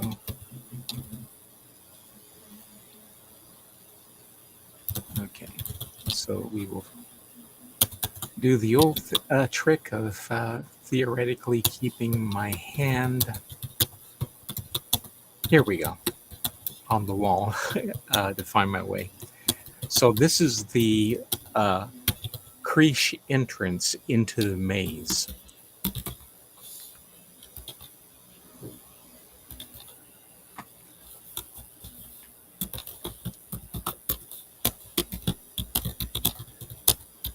There's not much point in me entering into the maze myself because that enters into spoiler territory.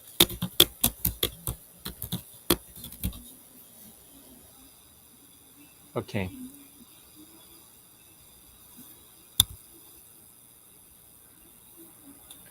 Now, talking about the animals a little bit, I've already shown you what the Laki look like. The Laki appear to be mammalian air breathers, although I'm guessing that. They have fins and flukes similar to a whale, but they have a head and a neck that is separate from their bodies, unlike most whales. Their backs and skulls have plates of toughened skin armoring them. Their flukes and back armor don't seem to have any bone structure under them since there are no signs of them on their skeletons. But the head armor does have bone under it, and that still exists on the skeletons. They have a wide mouth with tusks on either side and eyes set on the sides of their head. Their bellies are pleated in a manner similar to a large whale. The mouth is too small for baleen plates, so it's not likely that they fed on krill or plankton. Their main food source is small fish that fill the ocean. In rare circumstances, the Laki were known to eat their own species. The natural habitat of the creatures. Whoops. Oh, clicking on the wrong thing. The natural habitat of the creatures tended to be more in the shallow waters of the shorelines than the deeper outlying waters.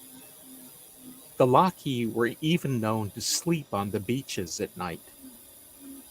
The Laki were intelligent animals and usually friendly. However, when agitated, they could turn fairly violent and were known to be vicious on occasion. The Laki can often be observed swimming with their backs above sea level, and sometimes the tail flukes break the surface.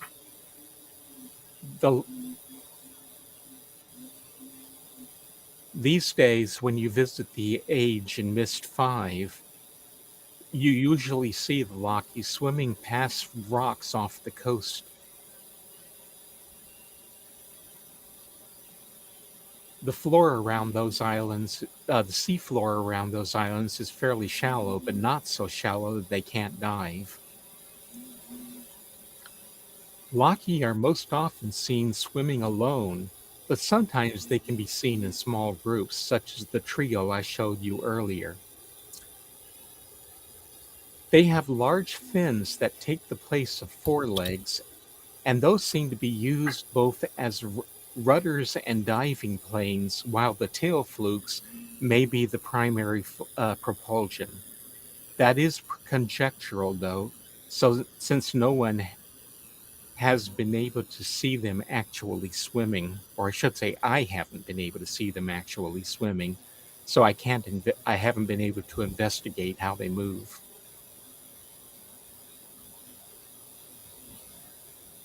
Okay, let's see if I can get a picture of.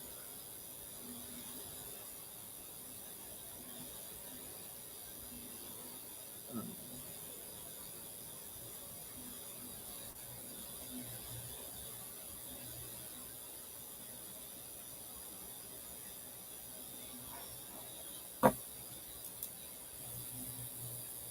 let's see. Here we go. Image. Okay. And browse. So if I go here, and then here, and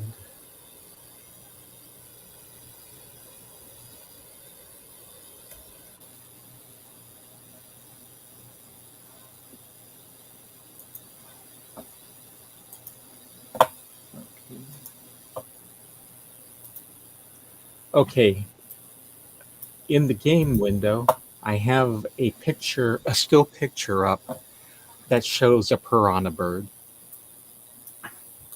Piranha birds are flightless scavengers found on the main island. Several still survive there. It isn't known what their main source of food might have been. They would have had a ready source of protein during the time when the Denis held gladiatorial games on the island, since the Creech no doubt left a lot of Laki remains behind after they'd taken the parts they'd wanted. One DRC document says that they may have a racial memory of this island being as a source of readily available food, and still stick around because of it. Like a vulture, their heads are unfeathered to prevent blood and other substances from sticking to them and rotting.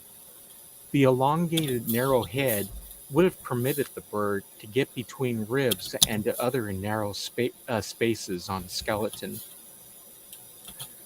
Despite their fearsome appearance, piranha birds are skittish little animals, and this is as close as I was able to get to one before they ran off. They are quite vocal, and visitors to the island may hear them long before they see one.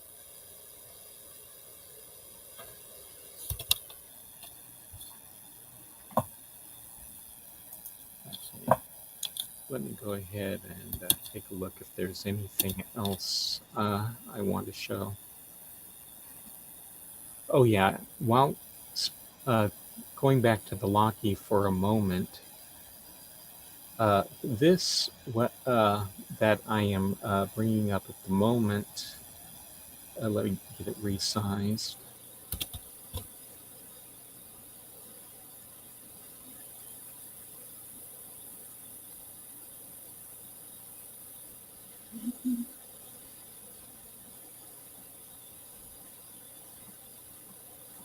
Okay. I can't, sorry that it's turned sideways, but that is some early concept art for a Laki.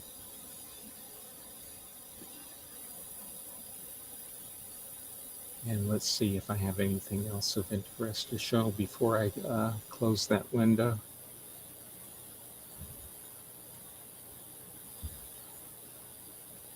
Uh, oh, here's a sketch of a piranha bird.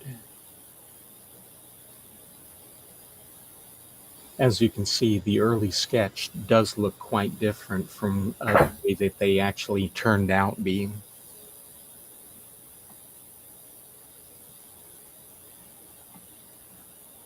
Well, it looks pretty much the same, except for it looks like he can fly, whereas the one in there looks like it's flightless. If you look at the head, you'll see spikes on it, and also notice that large pouch with Oh, the, like a...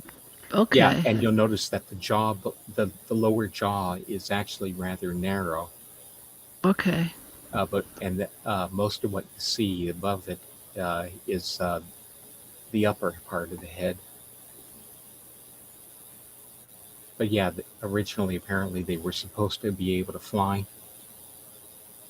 Let's see, bird sketch.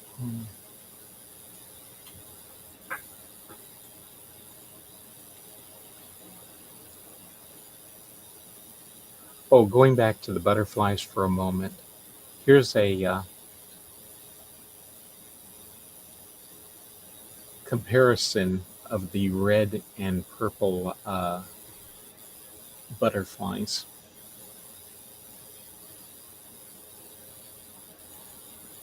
You saw the red ones here, but we have there's no sign of the blue ones. But considering that they seem to be the same species in different colors, the chances are that they are the same. They are basically the same animal from this age, or at least that's my best guess anyway.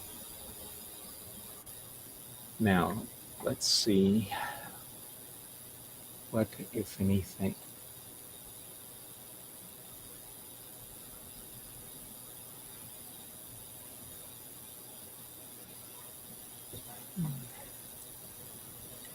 Oh yeah, something else that needs to be gone over. So let's tab back to the game.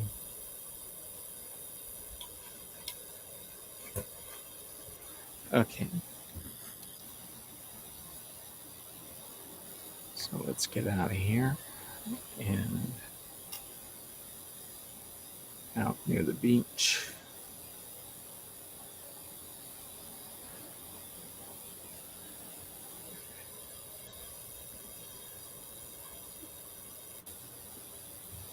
This age is subject to frequent solar eclipses, and we're witnessing one right now. Laki'ahn has a single moon that is very much like that of Earth's satellite Luna. And like Luna, its size and distance from the planet is just right to cover the sun completely and form a solar eclipse. Unlike Luna, the moon of Laki'ahn has a very fast orbital period of only 18 to 20 minutes, which means that it must be much smaller than Luna and much closer to Laki'ahn than Luna is to Earth. If you're in Laki'ahn for very long, you'll experience a solar eclipse many times. According to DRC notes, the age has a 14-hour day-night cycle, but we never see the age at night.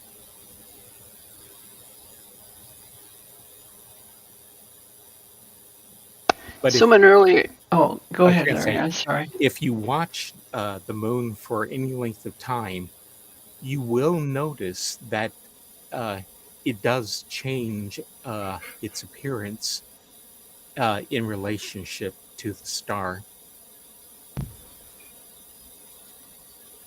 Because someone earlier had asked whether Laki'ahn had tides. Since there was a moon, I would assume it had tides. It may, but I don't know for certain. The reason is because the moon is with an 18-minute orbit. That moon is may well be too small to have that big an effect on the tides. But that's not something I can say for certain, because I don't know that much about astronomy.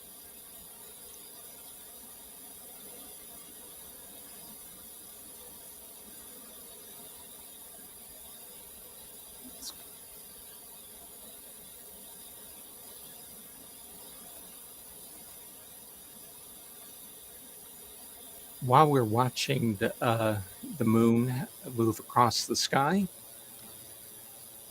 let's talk a little bit about what might have been.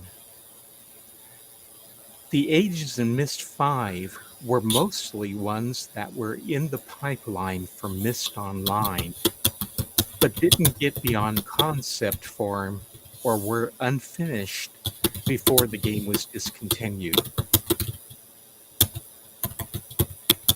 Uh, what's all the typing noise? Oh, I thought that was you. No. Oh, sorry, that's me. Okay. Anyway, Laki'ahn was one of the incomplete ages that were being worked on at the time that the game was shut down. Cyan Worlds had planned to release it in 2004, and the last listing about it on drcsite.org mentioned that it was in phase 2 of restoration, which means that it was in early development by Cyan. I don't know what the original idea was for fitting it into the game. I can say that there was at least one idea that would have made it play differently, and it would have been home to at least one two-player side game. There we can see that the moon's phase is starting to change into a half moon from a crescent.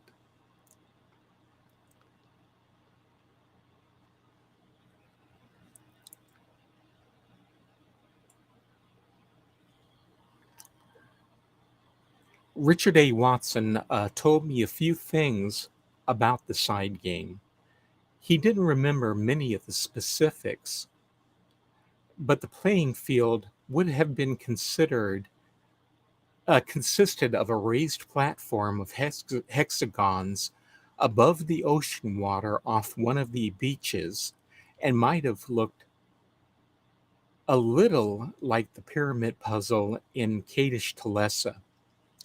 A player could stand on the hexagons, one of the hexagons at a time, and each hexagon was a trap door.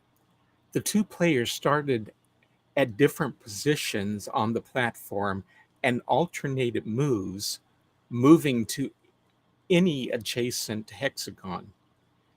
There would have been controls at various points on the playing field that would open some of the trapdoors and close others. The goal was to open a trapdoor under the other player so that he or she dropped into the ocean. That would end the game. And because of that goal, it had the working name of Dunkum. Let's go ahead and follow this for a moment to get so that we can see the moon before it drops below the rocks.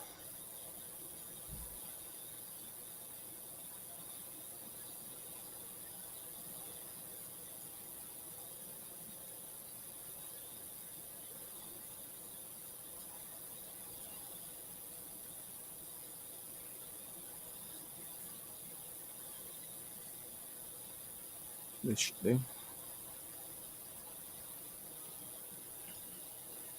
Another thing he remembered was that was changed was the nature of the underground maze that led to the arena.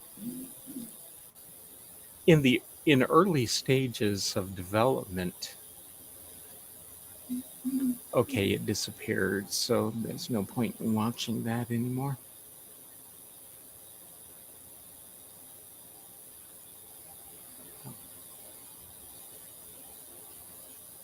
Let's see. In the early stages of development, it was intended that the maze would be very dark and that the player would have to navigate it using the key in some manner. This is speculation on my part, but perhaps it was going to be a use for the glowing function that was introduced in a temporary fashion by the broken key dispenser in Descent. On the other hand, maybe they were going to bring in something completely new for the job. In any case, that version of the maze would have had more than one exit, and the Dunkum game was going to be outside one of those other exits.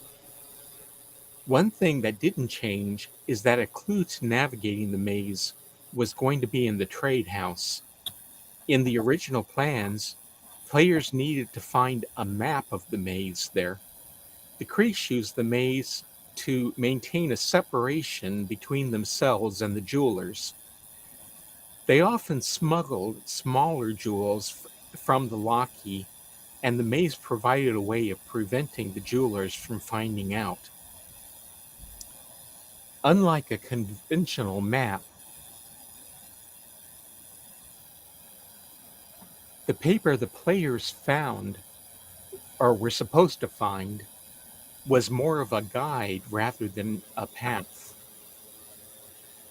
It was written in Dini, although symbols were meant to allow players to understand the general sense of it and navigate.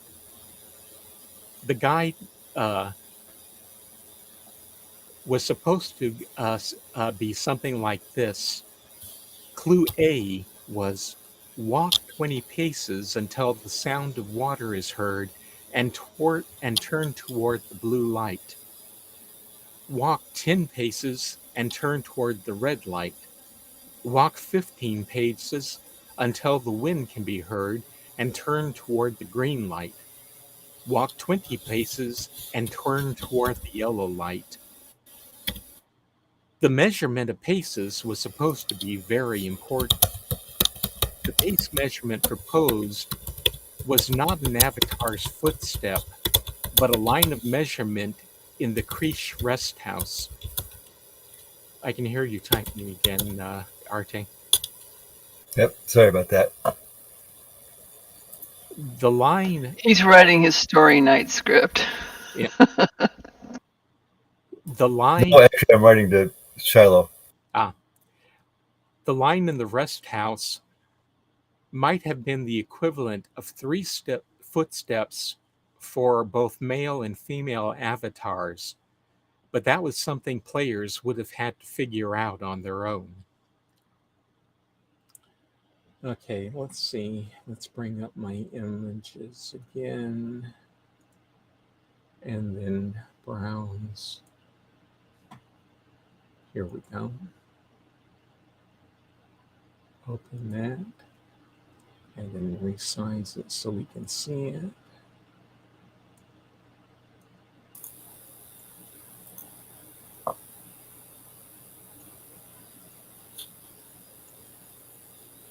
After I spoke with Richard and learned about the Dunkum game, I was able eventually to find an official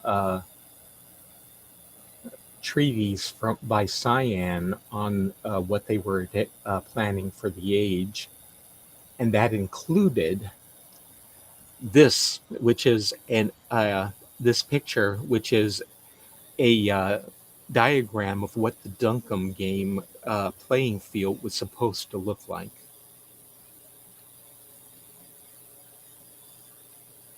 Inside the DRC document, the object of the game was to be the last one standing on the board, literally. Each of the hexagonal sections of the floor could open and drop a player standing on the piece into the water below. The player who fell first was the one who lost. The game was a 2-player game with alternating turns. On any single move, a player could move to an adjacent piece or trigger a target. When a player stepped on a piece, the piece registered the pressure and kept track of how many times a player had stepped on it. A piece could be safely stepped on 2 times, regardless of whom. When a piece is stepped on a third time, one of two things would occur. If the player stepping on it had previously activated a target, the oldest activated target would turn neutral again. If the player had no activated targets, the piece would open and the player would fall through into the water below. Targets can only be activated by a player standing on the appropriate target hexagonal piece. Once triggered, the target would reveal the color of the player, red or blue, who had triggered it. Each player could trigger a target at any time. Player 2 could change the target after player 1 had triggered it. Players could play the game one of two ways, beginner or advanced. In beginner mode, the hexagonal pieces revealed how many times they'd been stepped on. In advanced, it was up to the players to remember who had stepped where. Finally, each piece was timed. If a player stood on one longer than 10 seconds, it would automatically open and drop that player into the water, causing him or her to lose. And that is that. Uh, let's see, how much time do we have left? We have 15 minutes. Okay. So, any questions that I've missed while I was talking? There have been some, but I think Arte answered some of Shiloh's questions. Okay. Yeah, the study of the effect of the moon on tides and whatnot. Oh, yeah. That's geophysicists study that. Ah, okay. Sorry about that. Sorry, I didn't know the difference myself. Let's see. Shiloh asked if Laki were more like walrus than whales. That's a good question, and I can't answer it because it's never that type of information has never been revealed. Basically, I everything that I was able to gather was mentioned when I specifically talked about them.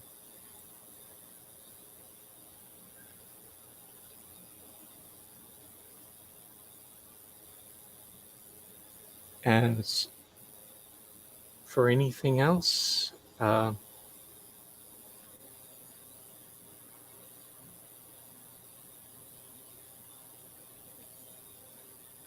okay, the Duncan game was purely planned.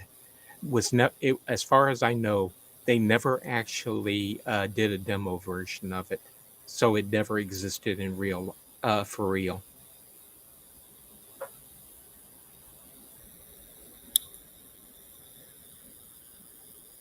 As far as the Creesh seeing any intrinsic value in the gems themselves,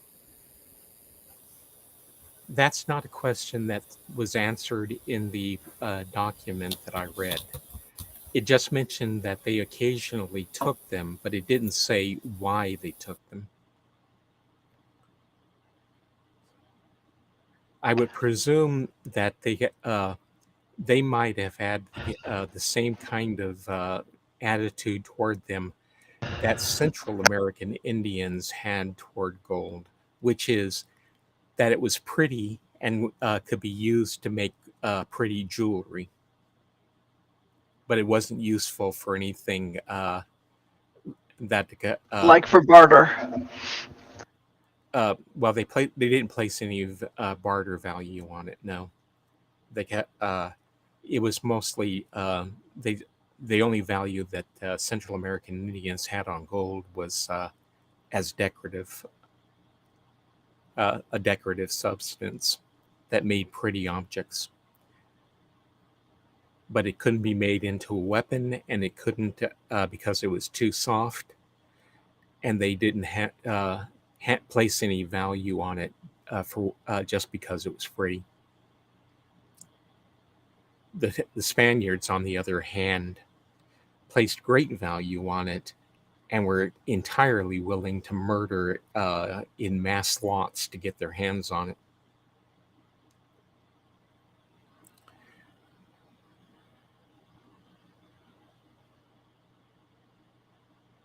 I got a brief glimpse of one of the link-in points underwater here, and it reminded me of the Minkata structure.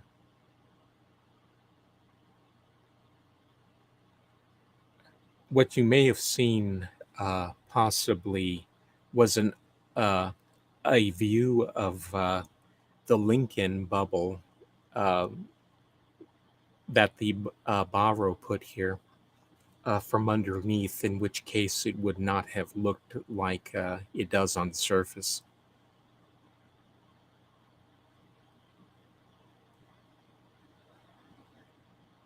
There isn't anything that really resembles the bone structures on Minkata around here, although the structures here are either stone, wood, or metal.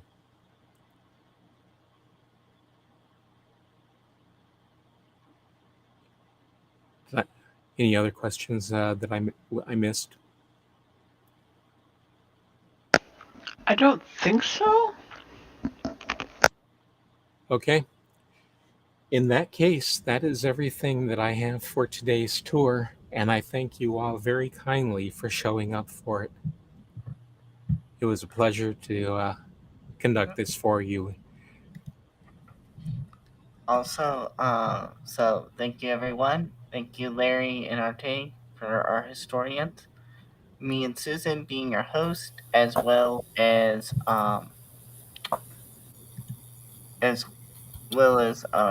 Mere Fact when he is here for his special effects when we do walking tours.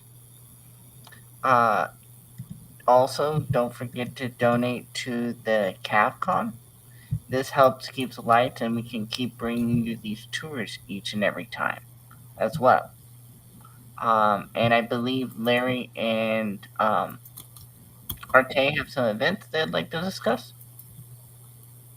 Actually, I don't have any myself, so the only ones that we really, other than the, I almost forgot about the, I presume they're still holding the Ayuhik tournaments on Saturday, but I didn't bring up that information this time. If Arte, though, does have a couple things to talk about. Isn't that three, Susan? Three tours left. We have okay, you know me. Two more tours, 3 including today. So 2 tours left. No, we still have to do Todelmer. Let's see. No, we've already done. I thought that was one more tour left, and you straightened me out on that. Yeah, Tagira, we've done. Next month is Nova Ben, and September is Laki'ahn and Todelmer. Right. Okay. Yeah, that's right. You have a schedule for Todelmer and Laki'ahn in the same tour. That's where I got confused. Oh, okay. Can you fit them both in the same tour? We'll find out. If not, there will be 3. Okay.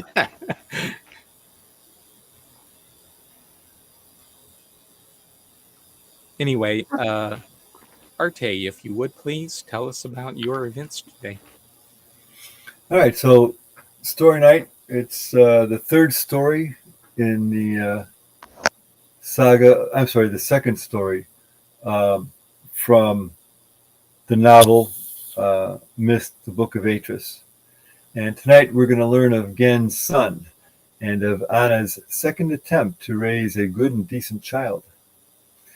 So it'll be starting at 1400 key time, and we'll start gathering around 13:30 key time in Sano's hood. Okay.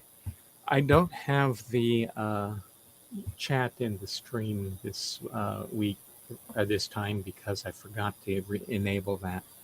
But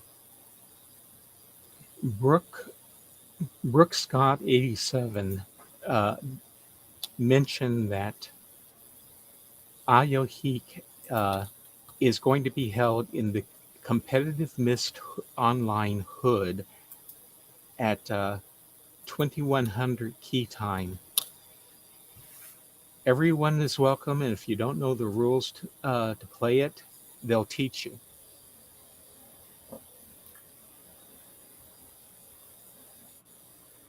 And that is it for the stream today. So again, thank you all for coming and being so patient with me. And I'm going to end the stream now.